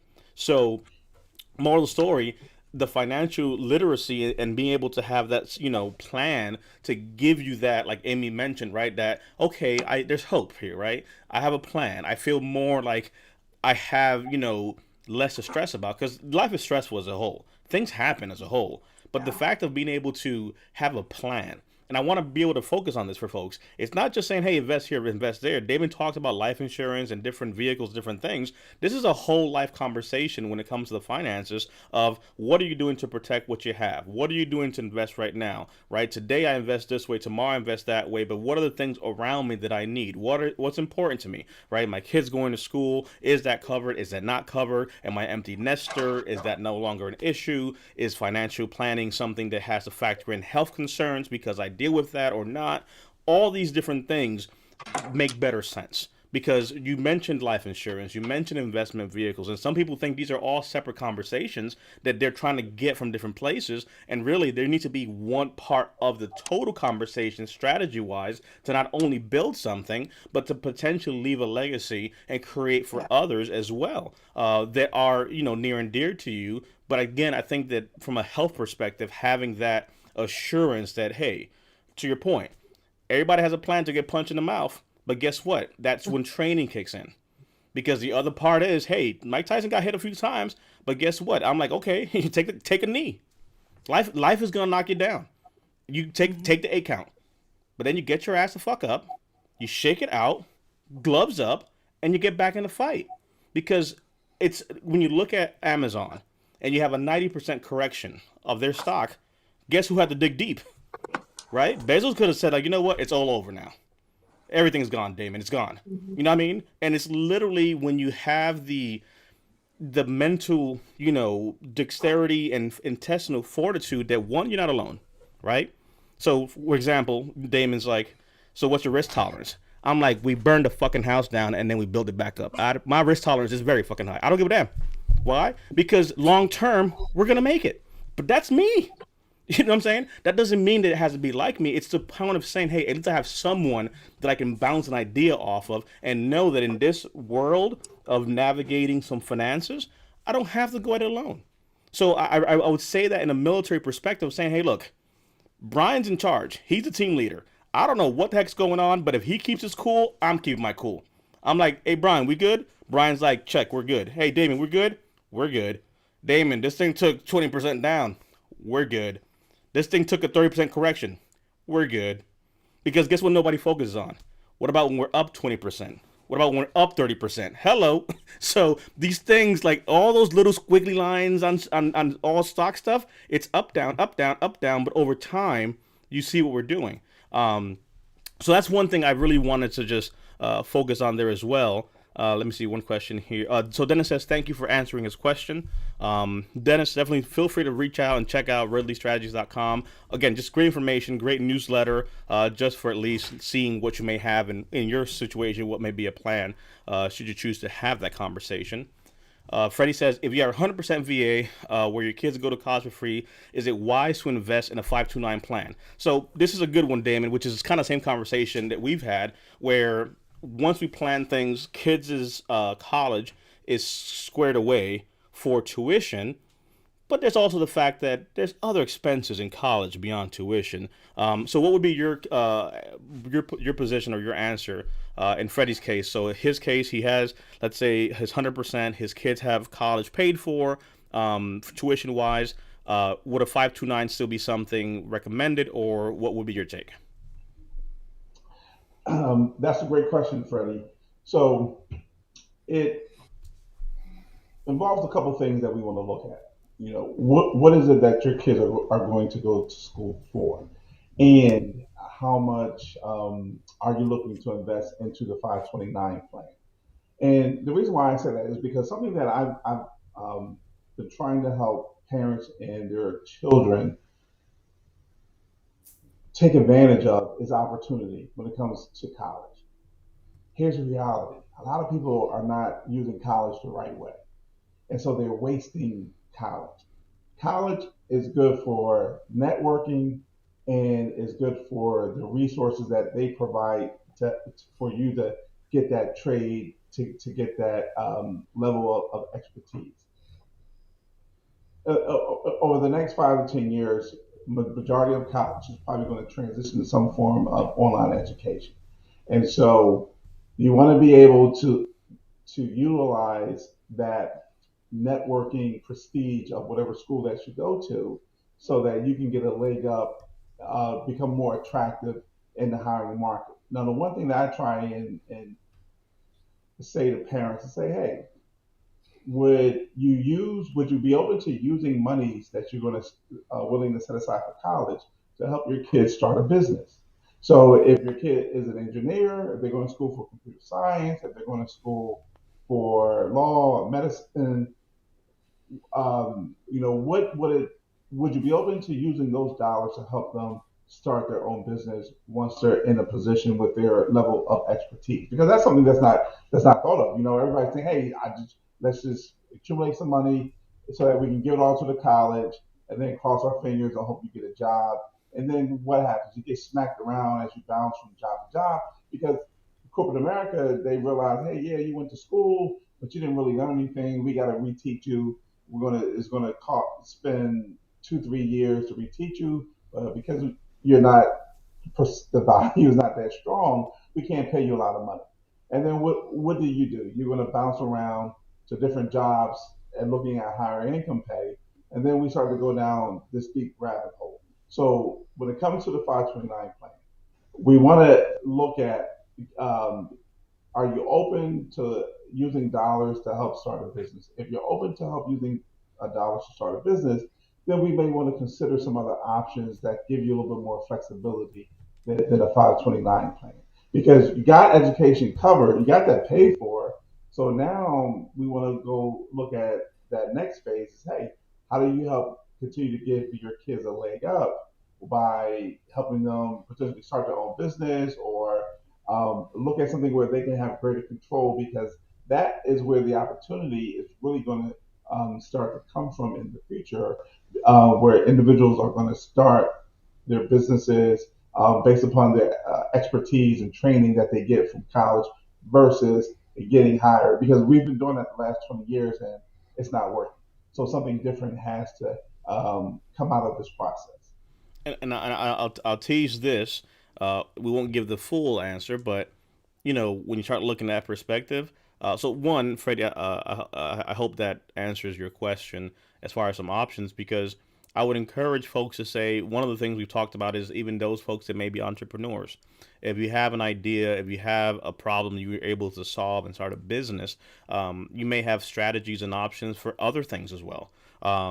People have the ability to put, minors, children on payroll, to be able to collect funds up to a certain amount, to be able to have some of those funds in a custodial account being put to investment strategies, to be able to do things. So consider the fact that, okay, maybe 15, 20 years seems like a lot, but imagine if you had the ability to have a 10-year plan in place, for said 12-year-old, right, who's helping in your, small mom and pop business or what have you, and there's some funds going in there that now are being able to create things. So when they are of age, they're in a much better position to be able to execute on business plan A, B, C, versus just saying like Damon was saying, hey, this is the cookie cutter way. So I think having conversations beyond just the stereotypical 529, but really looking at other ways to potentially employ children, that are, your children to be able to, have the right strategy, seeing what options are available, custodial accounts, different investment vehicles.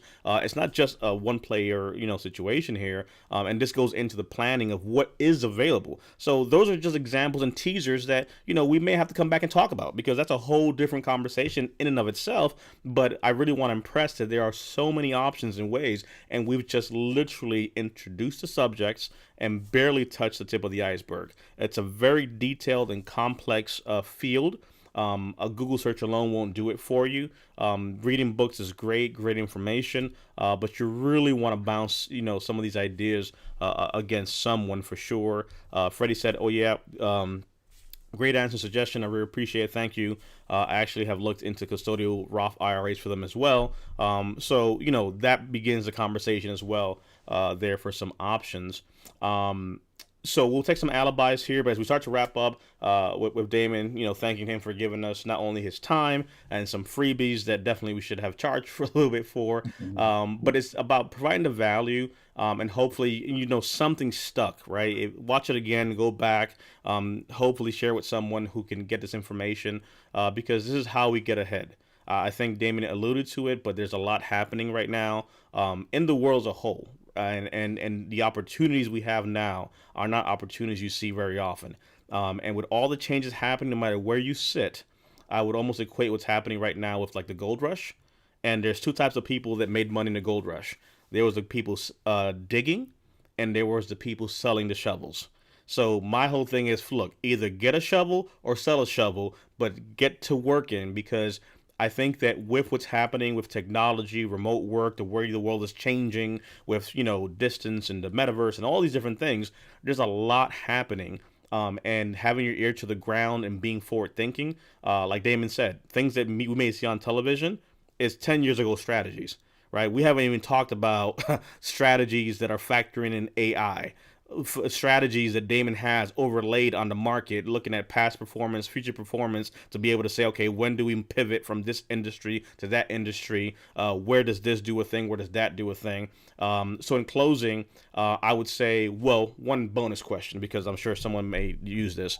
Can you break down an ETF for someone? Because people are thinking, well, what stock do I buy? What's this ETF thing you're talking about? Can you explain an ETF? And then we have a question from Maureen that we'll get to after. Eric and I need to run and find dinner. This has been very informative. We'll catch the end of the replay. Awesome. Thank you, Maureen.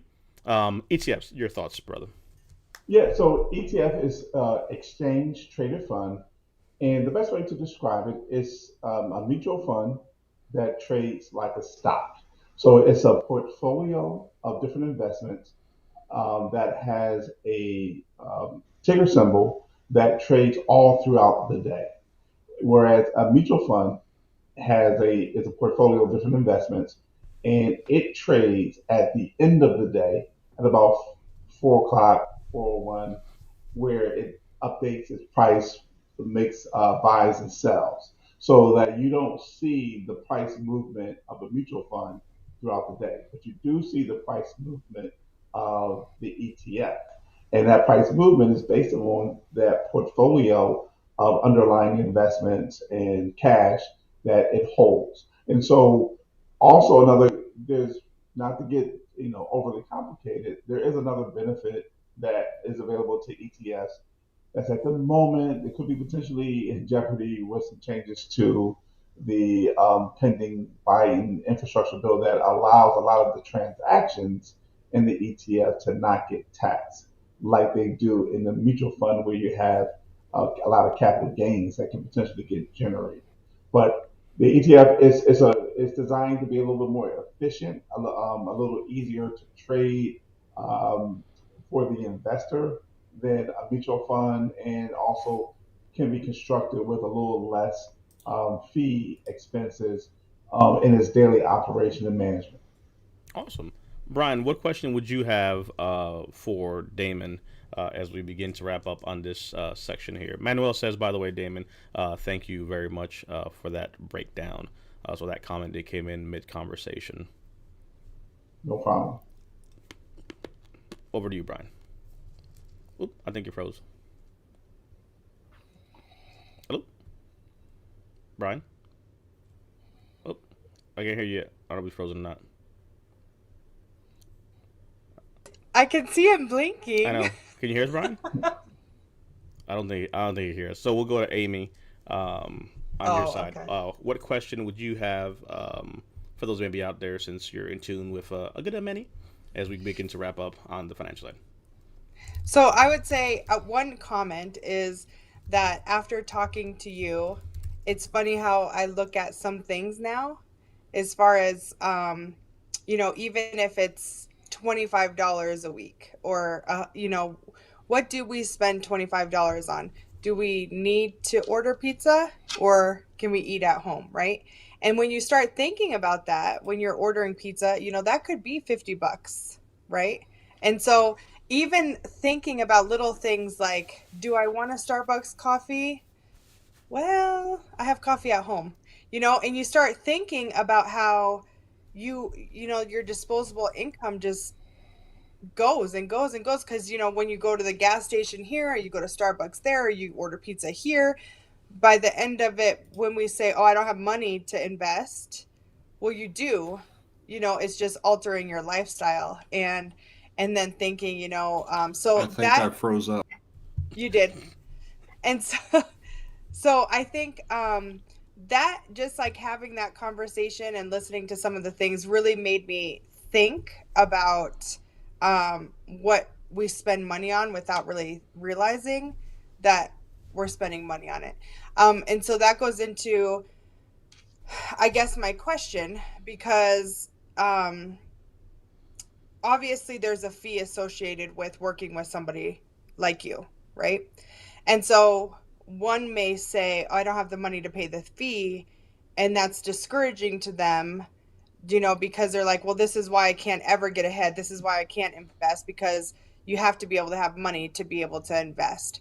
And so I guess my question would be, what would be you know, your advice to somebody who feels discouraged because they think, well, maybe it's $1,000. Well, I don't have $1,000 to sign up with you. So then they get discouraged and they think, well, see, this is why I can't do it. Yeah, well, that's all the reason why they need to work with financial professionals, that you need to pay that fee, because the fee is really an investment. It's an investment to helping you become more educated about correcting financial behavioral patterns that you have, so that now you can go from um, potentially living from paycheck to That's paycheck crazy. or If you can, feeling tightness I to then can't be see able you to guys. increase that income. This is funny. So I I think think my laptop is still What trying is to New York City. Brian actually can't see us moving. I think he might have to reboot. I think. Yeah. Brian? Like no, he said on his Yep. side he I'll can't be see right us at back. all. Yeah, he's gonna reboot. He can't see. He Oh, can't. Like we're frozen on his screen. So he, oh, okay. yeah. Um. But no, but I think that's a fair point. You know, for folks there as well. Um. But no, I think overall. I don't know if you were able to finish your thought process there, Damon, or not. But I think um, I appreciate at least the actionable, um, advices, right? The tips that people can actually actuate and do things on. 'Cause I think that's where it starts, right? It's just having this conversation. Again, Yep. find somewhere, go online, do some research, find someone you're comfortable with. But again, if nothing else that you've heard us talk about today, please, please, please understand that it's not too late. Doesn't Hmm. matter where you're at or how bad your situation may be. Um, there is a way forward. But if you don't have the conversation with someone that knows how to work through those type of situations, Damon's given us some of his time and some examples. He's worked with folks in all factors and sectors and phases of life, whether they're in the negative or they're in the super positive. The common denominators, like you said, is at the end of the day math. Math is math, and having structure, plan, and some discipline come into it. But there's a lot of gems and tidbits dropped today that I think will definitely benefit people watching this. And of course, any questions that we get after the fact, if you're watching this on the replay, feel free to comment your questions below. We'll be monitoring these questions. We'll pass them over to Damon. So when we have a follow up down the road, we'll come back and then touch on this again from different angles. But today really was about having just an overview on the investment side. We've talked about it, but being able to have a professional come in and really just kind of give that authentic take. Hopefully, what it really is supposed to do is to make you feel comfortable to reach out to someone. So this is not about, oh, Damon came and validated what we've said. No, it's about saying, hey, this is what the boogeyman of finances is. Because some people think like, oh my goodness, they're gonna it's not gonna be a good interaction. He does, they don't bite. I mean, granted, you have your bad apples and you have your horror stories, but find someone you can talk to that you can be candid with. Because if you're not honest and if you're not candid, if you're not real about your situation, you're not gonna be able to get through or work on anything. So I just really wanted to just thank you for your time, Damon, again, and being willing to kind of pop in here, spend some time with our audience, and share some of the things in this space. Because I think that especially now more than ever, there are so many options and things happening that people need to have this conversation. It's Yep. putting ego aside. And I know for a fact, Amy knows this. Sometimes we hit some hard topics like this or some really sensitive areas, and it becomes crickets, right? If we're talking Hmm. about like foot pain or sports, it'd be different.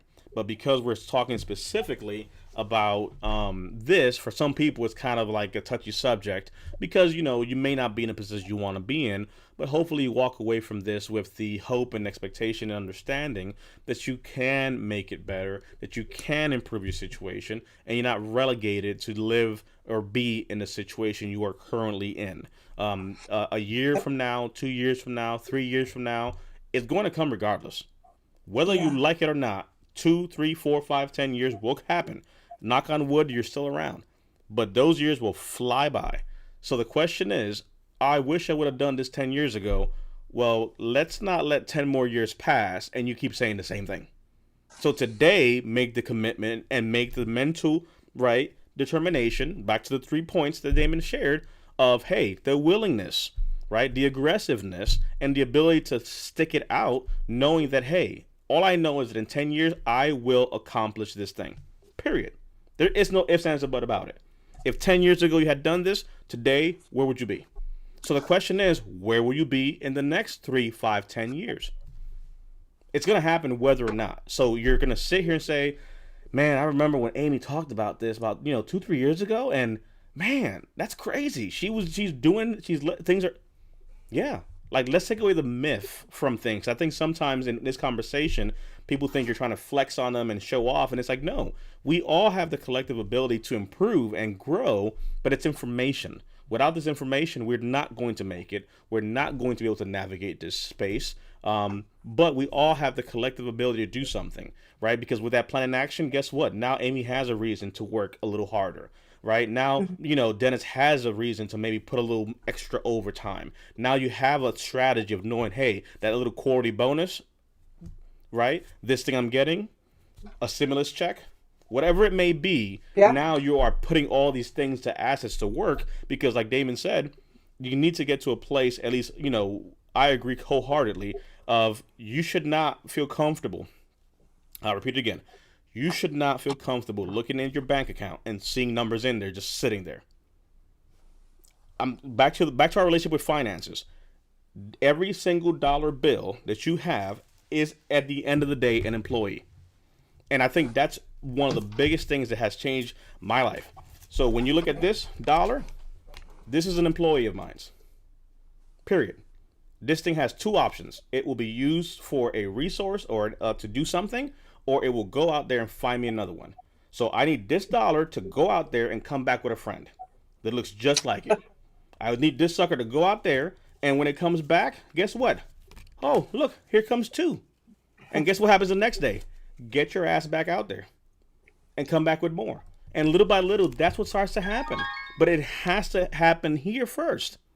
You have got to get to the point where I'm telling you, and Amy's a witness, and so is Brian, and Damon knows this. You know what I mean? It's like, man, it'd be really nice to do this stuff, but what if I put a little more? What if we go ahead and give it some more gas? And it becomes addicting because you start to really see the power of what's happening, saying, well, crap, if somebody, so wait a second, Damon. If I put this amount, we get here. But what if we put a little 10% more? And that's when you start to get dynamic with the questions, because now you start to see the value of saying, I don't want to have it here. Yes, I want to maintain my fund to do my day-to-day things. But outside of that, for it to just look at me, no. Have your slush fund, have your thing, but really start putting those things to work. Again, make those little dollars your employees. Because if not, they're just going to sit there looking at you, and the bank's going to utilize them to do what the bank does, which is leverage it to go ahead and make money. So here's the punchline. This little dollar in my savings then will be used by the bank and put to work. So This little sucker is going to work one way or the other. Either I put it to work or the bank puts it to work. I've had enough of the bank putting it to work. I'm going to put it to work. That's just my 2 cents. I'm not a financial planner advisor. That's Damon, but that's my layman advice. And I would say too that I feel like when it seems like it's unattainable, but then you do it, and even if you do start off with $25, and you're able to leave that $25 for the week, and then the next week you put another $25 and you leave it, then it becomes a little addicting, right?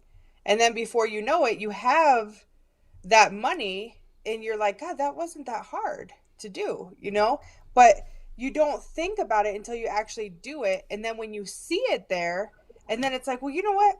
Actually, I didn't order pizza this week. Let me put $75, or I didn't get a coffee the 3 days a week that I normally do. So let me put $85.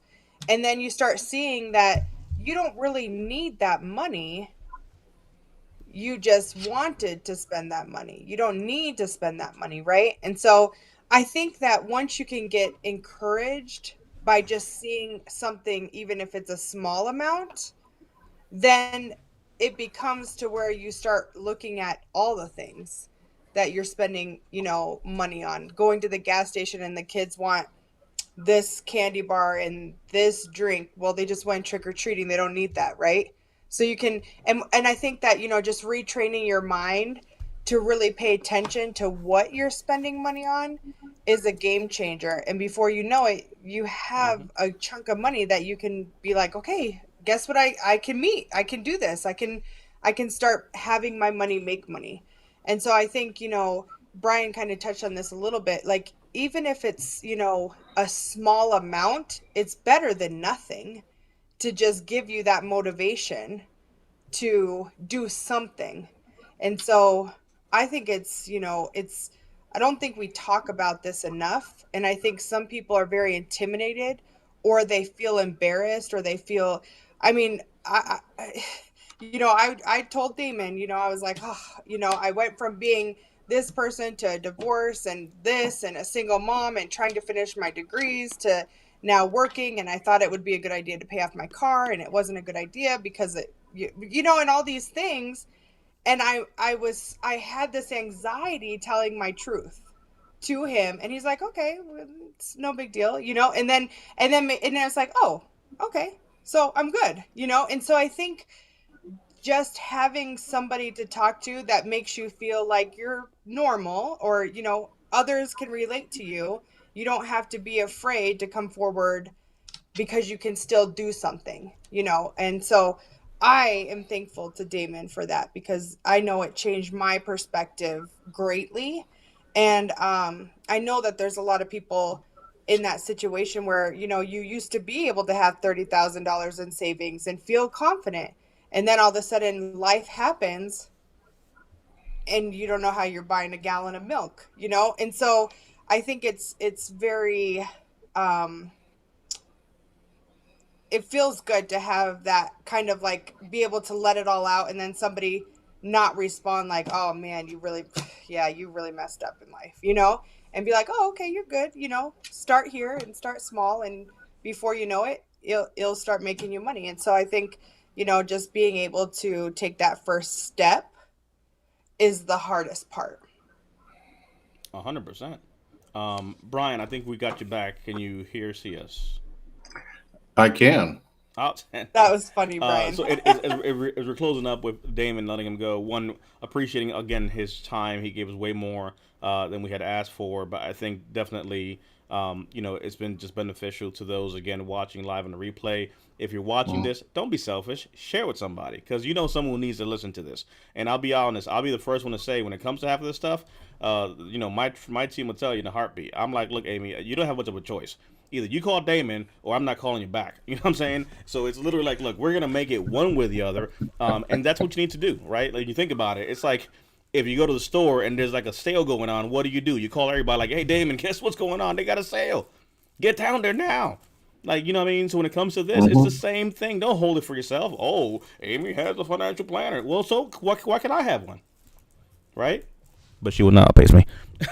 Brian, what question would you have for Damon in closing, from your perspective, as far as kind of some of the things we talked about, whether on your side or some questions you think that maybe the audience may not have asked or shared? Well, and I think Doug touched on it. For those of us who are just older spring chickens, there's always that question of how, you know, how how can I actually get started, make a nest egg that's going to be worth anything. So if I'm starting at ground zero and I'm 48 years, so is there a runway? Building up something that can be, you know, maybe not, maybe not, retiring on $1 million, but there's building up something that has recurring income as you're retiring. And I think that's always the question, is because so many of us have not learned about these things until later in life. And so we're coming into this in Dennis's situation. He's 79 and 49, and they're we're 40s, 50s, that's always a question mark. Is It's just feels like it's too late. Oh, I think you're muted. Yep. Oop. No. Yeah, on your side, I think you muted yourself, Damon. Oops. So we have a little mute button, I think, on your side. Nope, not yet. Still says you're muted. Let's see. Okay. I think there should be like a little mic thing on your side, but might have pressed it. It's showing guests as muted themselves. I'm gonna say Amy had definitely hacked a computer, for the record. There you All go. right. There we go. Okay. Good. All right. So, Brian, to answer your question, no, it's never too late. And also, you bring up a great point that I've been meaning to interject through the conversation tonight. Is that the average starting age for individuals or couples to start investing for their retirement is between the ages of 45 and 52. And Wow. so we What? fall right in that category. And here's why. So life happens. So you have other life events that go on.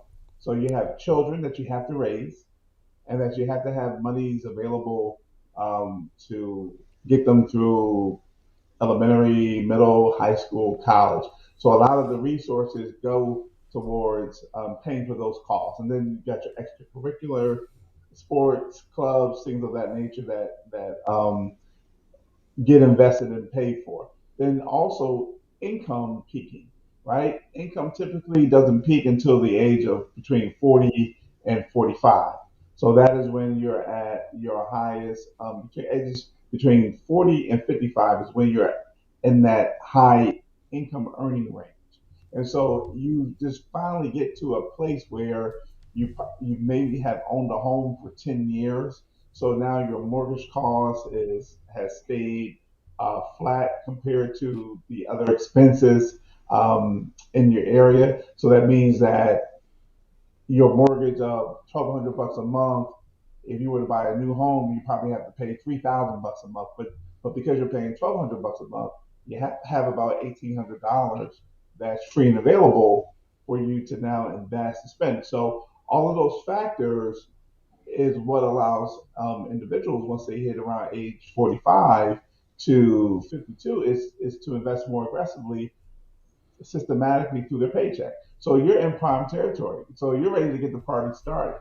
So now All it's right. just a matter of function of, how much are you willing, how much are you willing to set aside, and then what do you want to use the money for, and then the fun part is, hey, what type of strategy investments are we going to use to grow that money, and what's the average rate of return we want to target so that we can hit, so that you can get decent growth. And so if you want to position yourselves to say, hey, when I hit full retirement age at 60, 67, I want to then start to have my portfolio pay me a paycheck as well. Then those are the conversations that we want to have.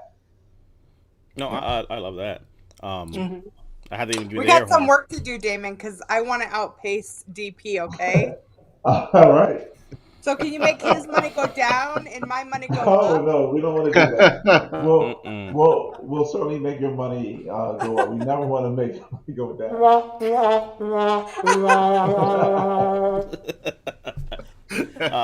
But I think, but and again, those that know us and Damon again, I mean, this flows naturally.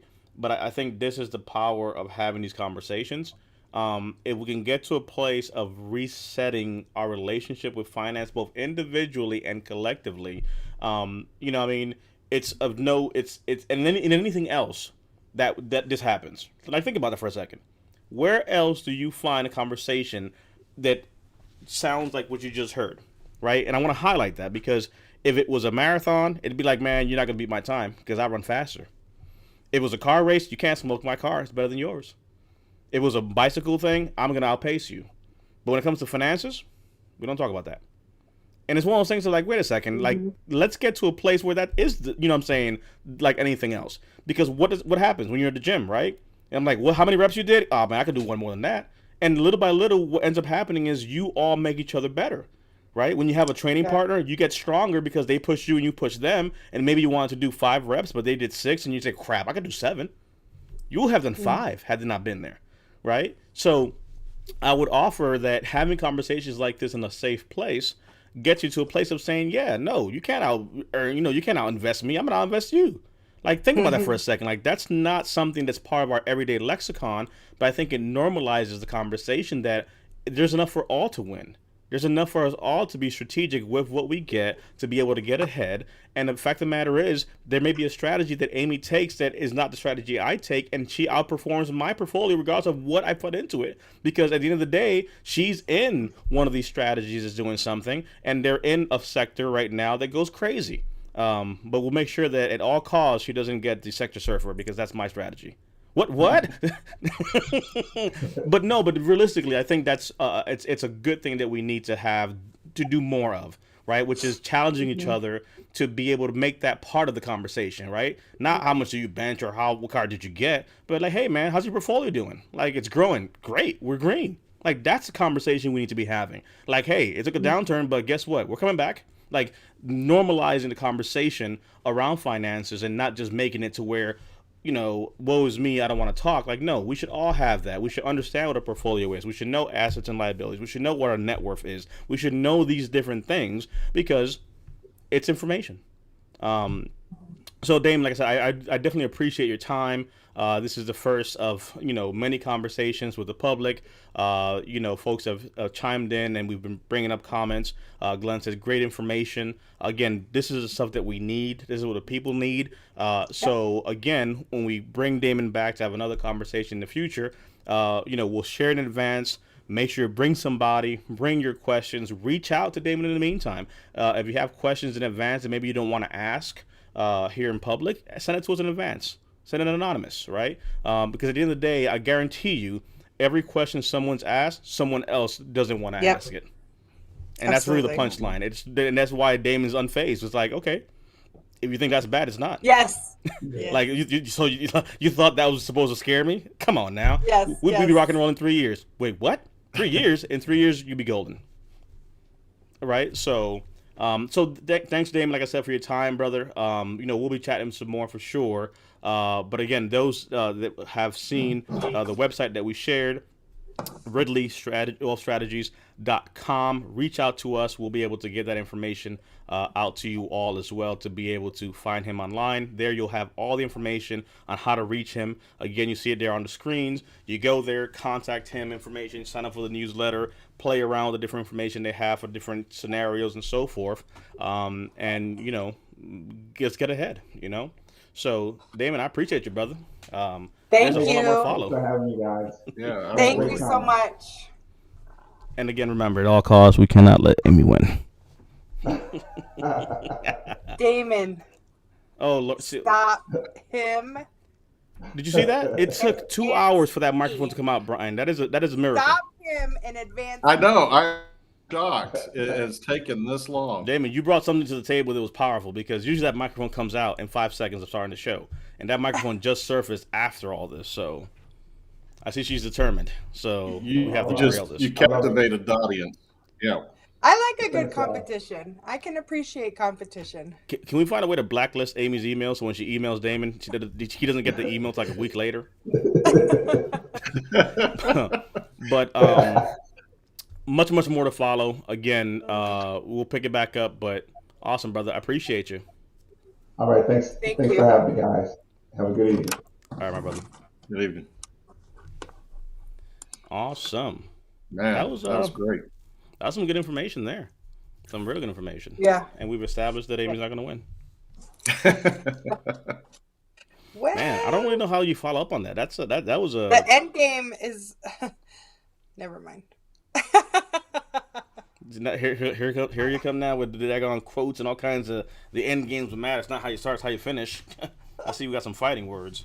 It's how you finish and how you sabotage the others. Exactly. Yeah. Look, it ain't cheating unless you get caught. They say, right? Exactly. It's Whatchamacallit, but no, that was good. That was good. I'm glad that we were able to get Damon on and share that information. So uh, and that's just great information. It's such a valuable service to have him on, hmm Hmm. and great to have him back on, and you know, give others to realize he's coming, and like you said, bring questions, bring others that have questions. yeah, and we'll add them to our resource tab, which seems to be growing. I'll tell you, if y'all have not checked out our resource tab, we're going to be updating that with some amazing things over at veteransnetwork.club.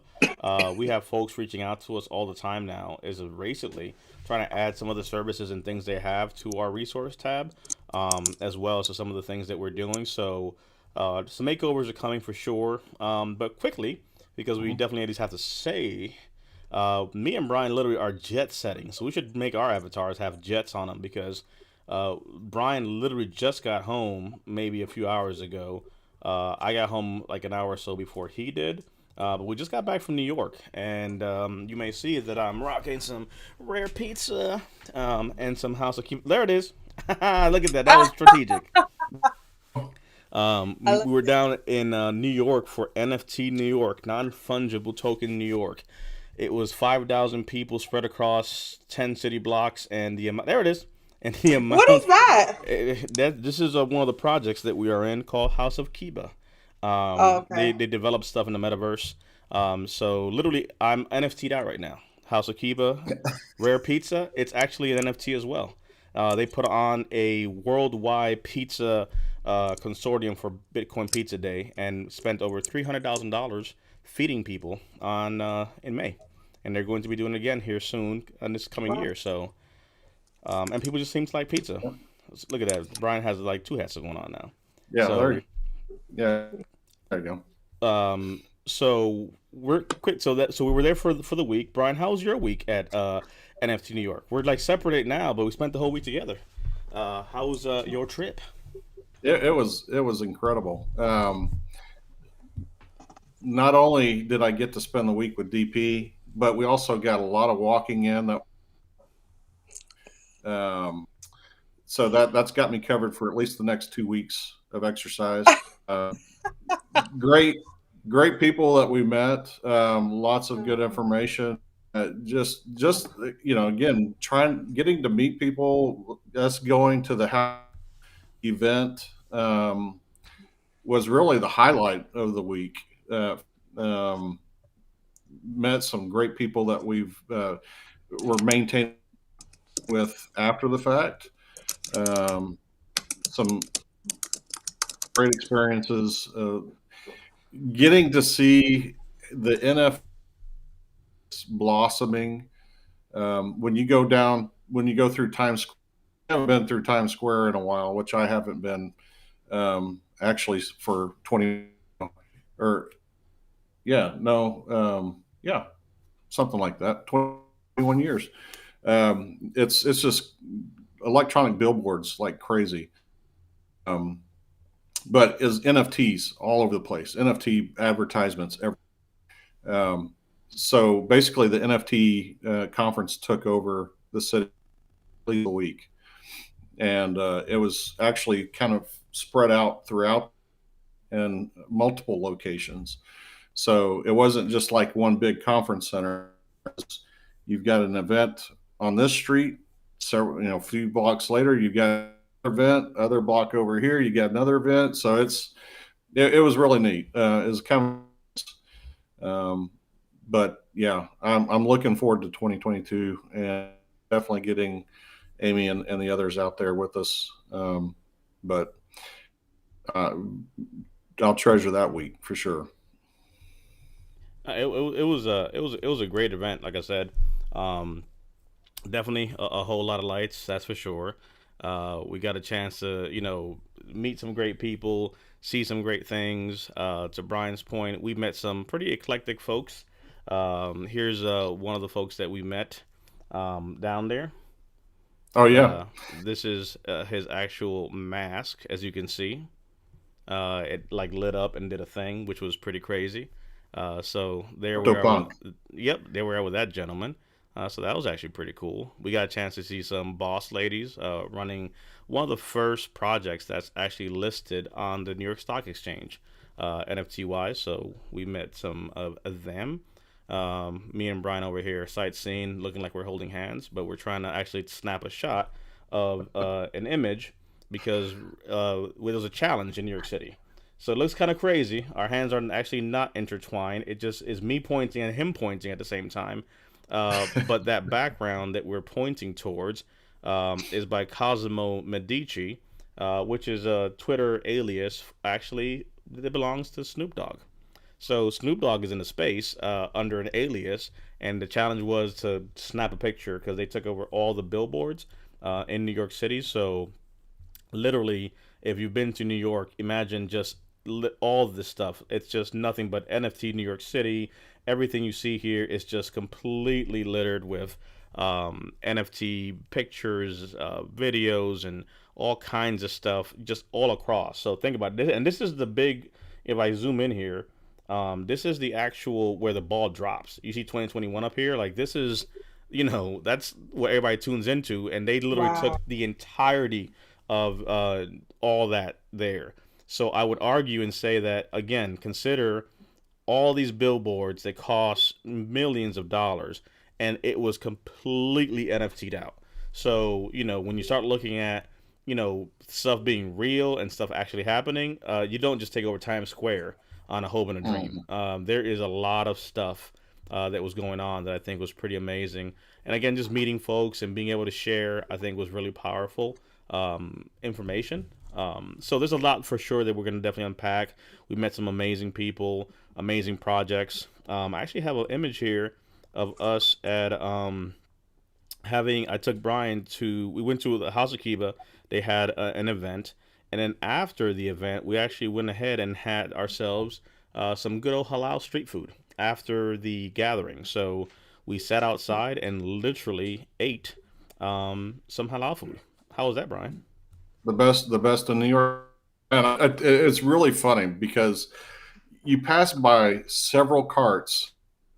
Walk. In fact, actually, right next to this cart, you've got one cart that's it's just not, but I don't know, 50 feet from each other, and then the other one.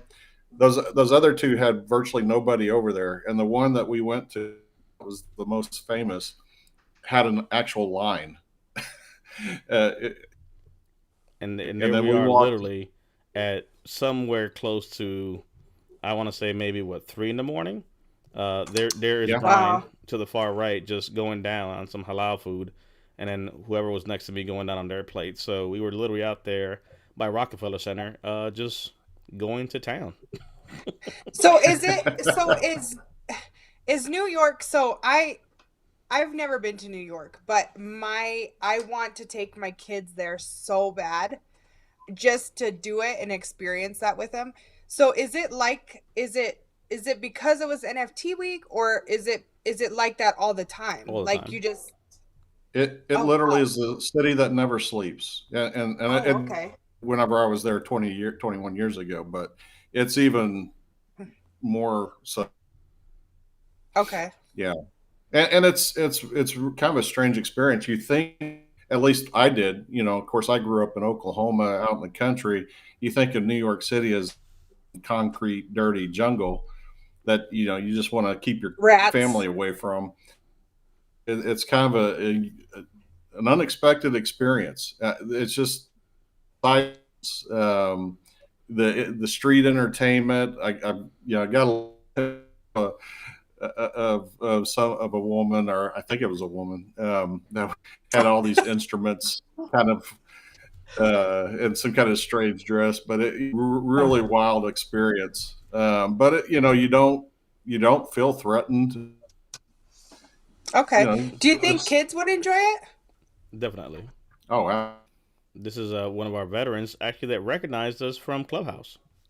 That's so cool. We were at this event, right? And so it wasn't right, but a lot of people in the room, loud noise, the music going on, the food and everything else going on around. And here she comes up to the standing around, and she recognized DP. It's like, wow, in the city, biggest city, Wow. in this one little spot. And that, I think, more than once that somebody recognized actually DP, his cousin there. Yep, I bumped into my cousin. I had not seen in like 15 years. Um, then we popped up on So, somebody's YouTube channel randomly, and that became a thing, which was again just yep. crazy. Oh, wow. So That's then crazy. they were asking questions about investment stuff, and I was just like, "Well, that's what I think." And next, thing you know, they just kept on rolling camera. So you know, just amazing stuff. But let's focus on one big thing here. We went to NFT New York, but one of the biggest things that came out of this, Brian Lofton has his own NFT. Let's not here mistake the fact that this was made by Low Effort Whips NFT, made the B Loft Mobile. And if you see here, it has Yeah. a little initial right there. Yeah, it's got my initials on it. It has his little How did that happen? What, you Well, met and them and and they just did it? well, actually, this actually now DP has one too. To be fair, um, I guess it's a young kid, young, or yeah, young young man who's artist. kind of new to space. Yeah, young artist that we met a while back on another event when I was in New York doing another event for NFTs. And I really just appreciated, young artists. So I like supporting, folks coming up and doing things. Um, and he creates this thing called low effort whips. All right, so it's kind of a funny play because they're not elaborate like some other projects. It's literally like he drew this and then he digitized it and create his NFT. And the name, obviously, you see, it's low effort, right? So it's literally like hand drawn, nothing too crazy, but it's his angle. And he made, and I told him, I said, hey, I need to be a Humvee. So let's get snapping and create some stuff here. And sure enough, he made me one. And then we went ahead and shared it all over Twitter. And then he turned around and Beloff had said something to him and kind of said, that's awesome. I'm going to need to get me one. And then he made one for Brian Lofton as well. So That's awesome. supporting, artists out there doing different things. But overall, a great experience. Again, we'll share some of the tidbits and things that we had. But it was really good talking to some of the folks behind the scenes that actually created things, have created projects, have been successful with projects, real world events. So we'll put it out into the Twitter sphere metaverse now. But we've been talking about this stuff before Mark Zuckerberg was talking about it publicly. We're doing things. We'll continue to do things, and hopefully next year we will have the entire crew down in New York for NFT NYC. So if the whole crew is in NYC, we might have to do a Friday Night Live from NYC live. The other big event When coming up, when is it in Miami? Bitcoin Miami is in April. Oh, Bitcoin. That's Bitcoin. Yeah, we'll be there as well. Amy's taking us all. So we're going to Bitcoin No, Miami. I'm gonna invest my money. Whoa, hello. She's gonna work to pass you up, DP. Hello. I'm not gonna go on these vacations. I'm These gonna are work invest my trips. money. First of all, these are work trips that I'm writing off. Oh, so you're paying for all of it? No, you're paying. For all of us to go? No, you're paying. Oh no. You're the No. boss now. You're outpacing me. You pay for Far it. from it. Um, When is it in Miami though? Bitcoin Miami is the first week of the first week in April. Okay. So we're gonna go there and do that. So that should be pretty interesting. We'll share more about that. Now that we're back in the mix of things, we have some stuff that we'll be sharing here throughout the weeks. But stay tuned for a lot of good stuff. Again, if you haven't checked out veteransnetwork.club, definitely head on over and check out our site there. Let me pull up here. Brian, where is Brian here? Yep. Let me bring you from being hidden and bring you into the light. You know what would be cool is if some of our viewers, our supporters, met us at these places. That's why I think that's why we're communicating it. To be honest with you, so That would be awesome. If you happen to be in Miami or in New York or the places that we're going to, let us know. We'll get together and break bread and do certain things. So great information here coming up online. Like I said, on the resource tab, we're sharing some good info there. So have a look, see what we have. We're adding more to this. People have reached out to us, so this is going to be updated very quickly with all the good stuff. I would have had some other stuff up there already, but we were just in NYC, so those will be coming very shortly. Yes. So that's happening. Let's see here. We have, like we talked about. Let's see, Bitcoin Miami 2020. Let's go for Bitcoin Miami. So this is. Oh, by the way, fun fact: Eric Adams just won mayor race in New York City, and it will be taking the first three paychecks in Bitcoin in New York. So there's a lot of senators and politicians actually taking salary in Bitcoin, which is something that we're testing. Wow. So that's actually something that is happening. So yeah, he says he's going to make New York City the place to be. So Miami. So a day ago, as you see here, right? I just did a Google search, so this is not me making it up. Miami mayor to accept entire salary in Bitcoin. Eric aims to make New Wow. York City a crypto friendly with coin similar to Miami. So you have basically places looking at that stuff here, changing things. Incoming New York mayor taking Bitcoin salary. These are things that are happening as we speak. And We then have, also, I believe Aaron Rodgers, yep, professional quarterback, who's going to take part of his. yep. So it's becoming a thing. No, it is a thing full blown. Amy's taking her paycheck in Bitcoin too. It's crazy. She just doesn't even know it yet. Um, we're going to check out Bitcoin Miami. That is happening, as you see here, April 6th to the 9th in New York. So, again, there's NFTs, there's traditional investment things going on, but this will be interesting if you're into that kind of stuff. Amazing folks, speaker lineup, and things like that. So that's the plan for this year to head over there. Andrew Yang, who ran for president on the last go around, you may remember his name. But there's a bunch of stuff happening. There's a bazaar, there's pitch day, there's information being shared. It's great, great stuff that, again, we're going to be looking to be a part of. So a lot of good stuff there. Let's see. We did release something which is not yet live, but we do have coming on board here some trading signals. You may have seen that on our social media page. That is coming, so I would encourage folks to keep an eye out because we're building up our wait list for our trading signals. So those that choose to trade, our strategy can overlay over the traditional investment vehicles in crypto and things like that. So that's something that you can direct. There's a potential as well for automatic bots doing trading for you in the back end. So looking at different things that are available. But that site will be coming online here soon. You may have seen that on our social media.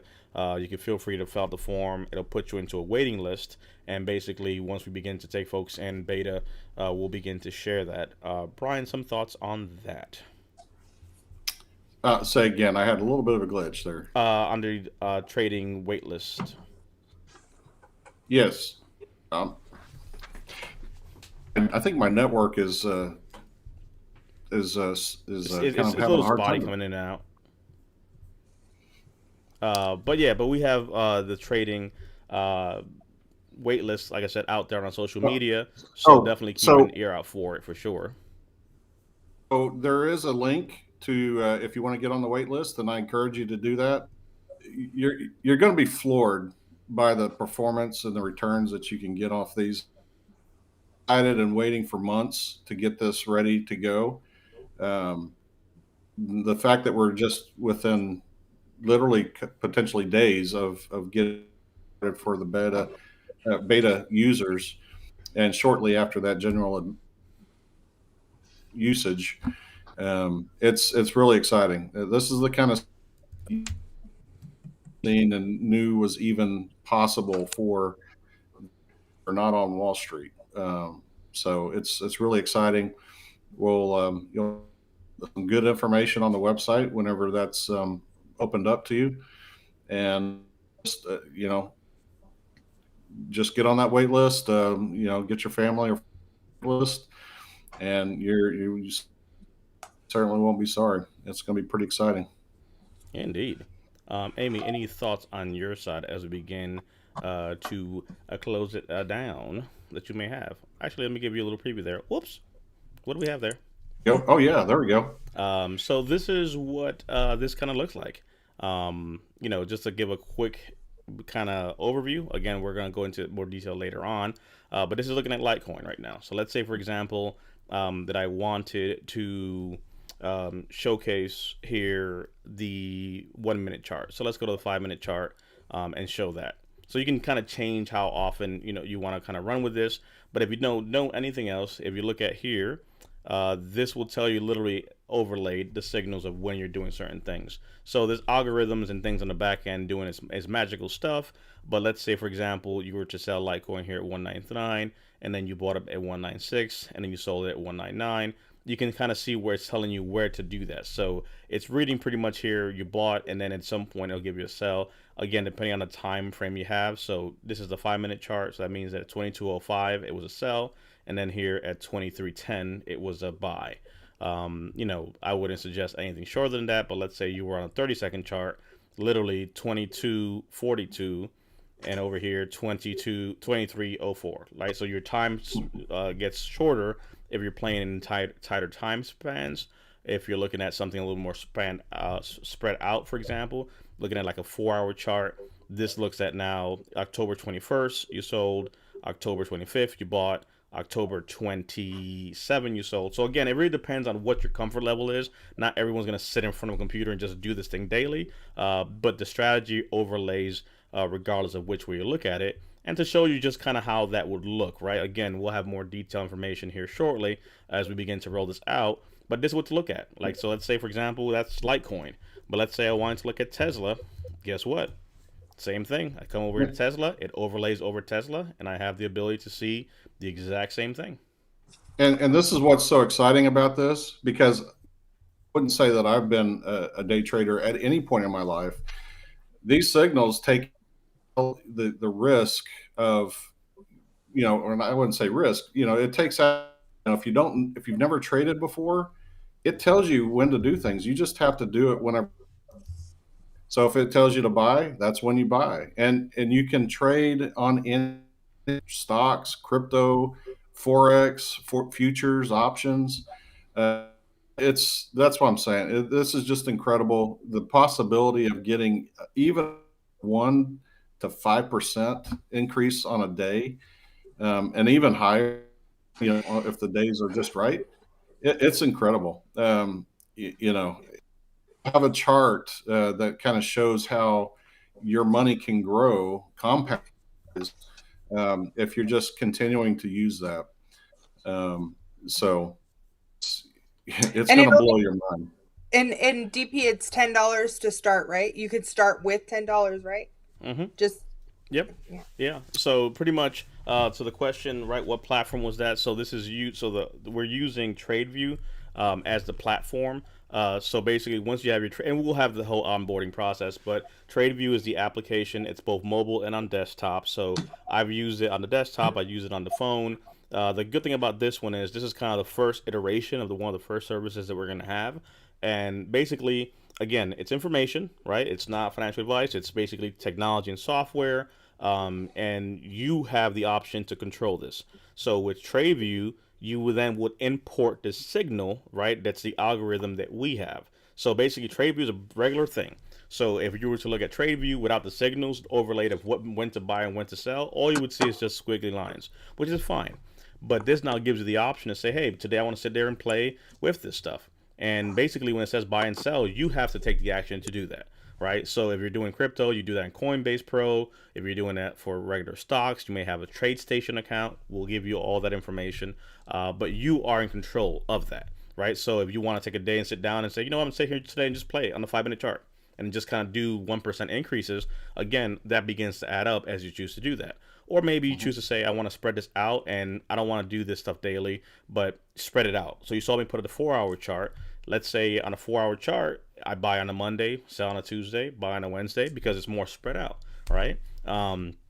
And then obviously there'll be information on different stocks that may be more, advantageous to play with because of their volatility. So you're kind of playing on that, both longs and shorts, which we'll explain as well. But TradeView is the app that you'll download. We'll give you the instructions on that. We'll import then the signal, which will overlay over that. So no matter what you're looking at, it'll kind of just map itself right to what you're using. And then from there, one of the things that we're working on in the future will be some automatic trading bots. So for those that want to actually get their hands wet and do it themselves, this is a done by you type of thing. So you're doing this here, you're having control. We're not accessing your accounts or anything. The signal is telling you what to do. You in turn execute the action and trigger, what is going to happen on your account. So that's something that again we'll touch base on more as we move forward. Same thing for the auto trading side of the house, where that will do that for you, right? So that's another thing that's coming down the road as well. But this is one of the first ones for those that want to see it, right? Test it out. Again, nothing crazy.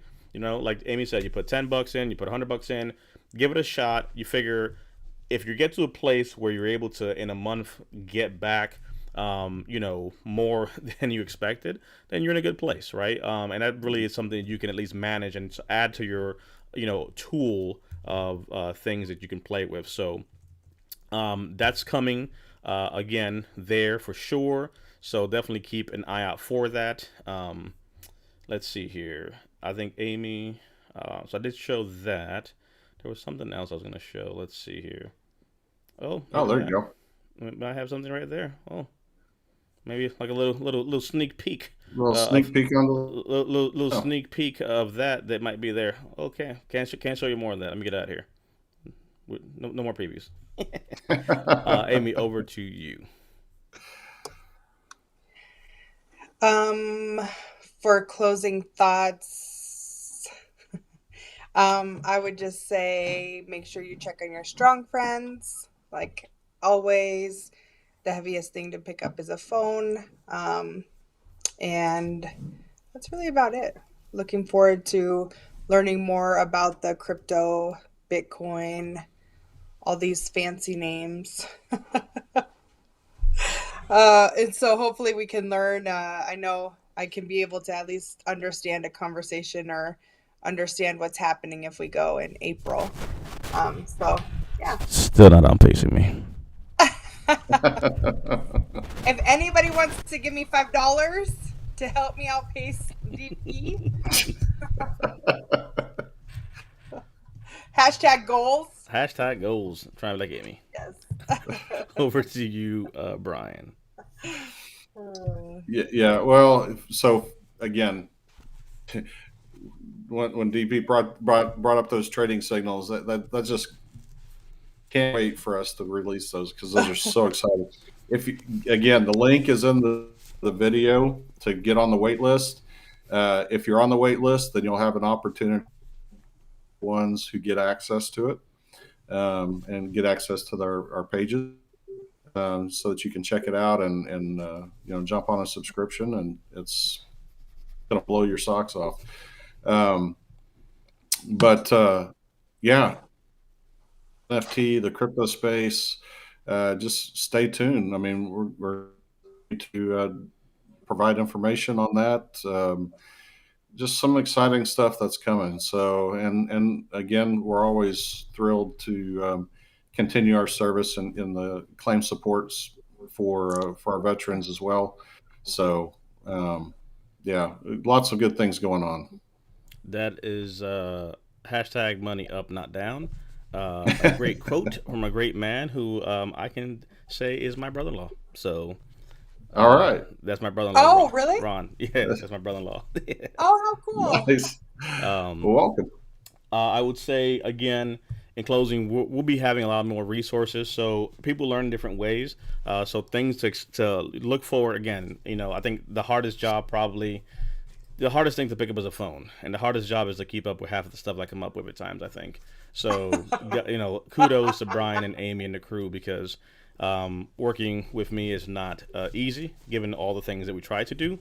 But bringing folks like Damon on. Again, there's so many people that I have on the roster that I want to bring on that it's almost like I want it all to happen at once, but we have to kind of pace things, let people digest stuff. If you knew some of the ideas we have, you think we're crazy, but if you told us a year ago that we'd be doing this, you'd say we're crazy then too. So, I'm already next year planning, but we have to live in today. But one of the things that we're going to add also is understanding how people learn.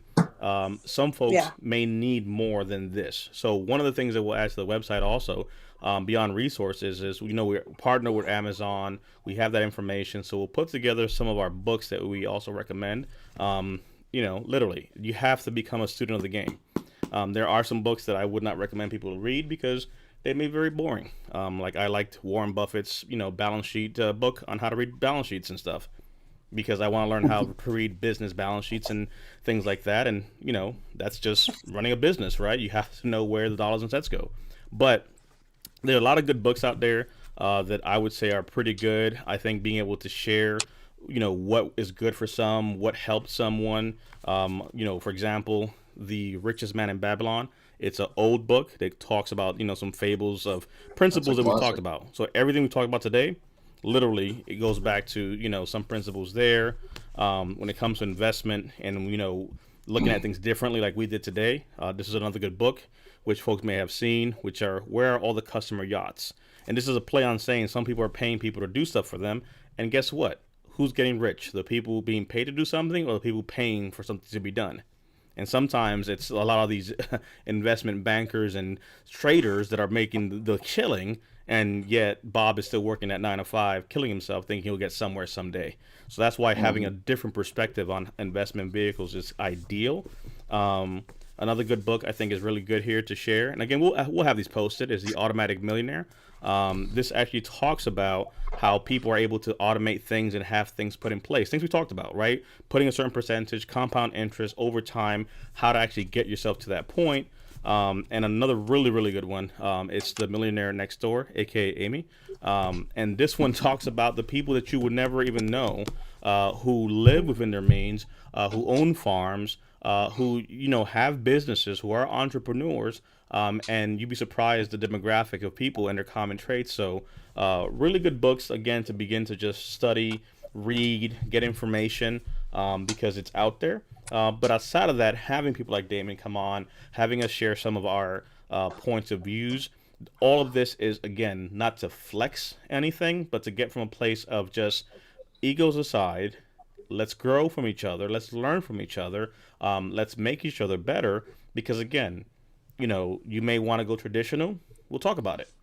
You may want to go crypto. We'll talk about it. You may want to go NFT. We'll talk about it. No matter which way you want to go with this stuff, we can talk about it because we have the resources in place to do that. And I think that's what it comes down to. And then once you start going down one rabbit hole, things start to make sense. So again, Amy's into Bitcoin now. She over here has a financial planner going on. She's trying to challenge people to beat their portfolio.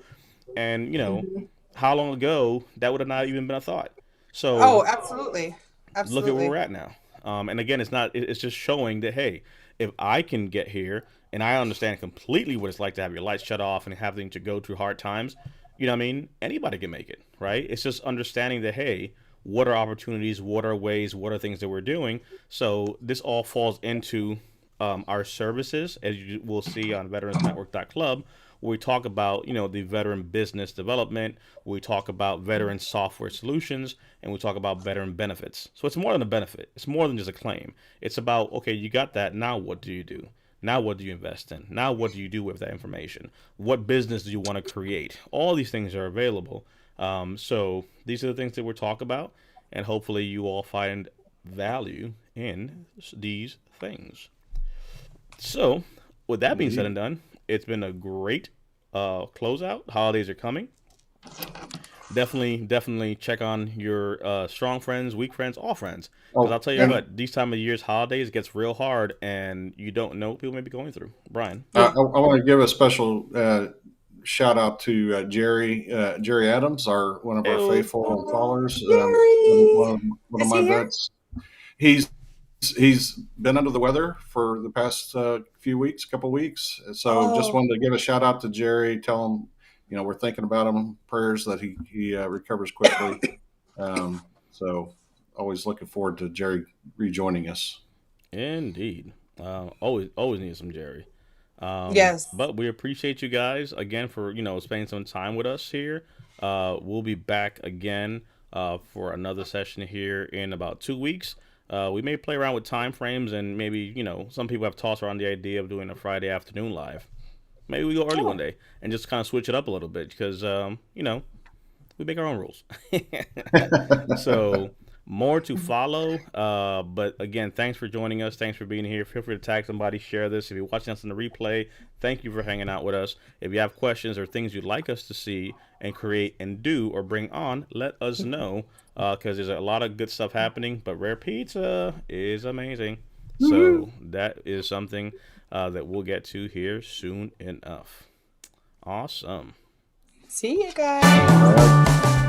Alrighty, let's go ahead and go out with some of Brian's tunes and bring up some comments, and then we will shut it down. Just another sunny day in Southern California.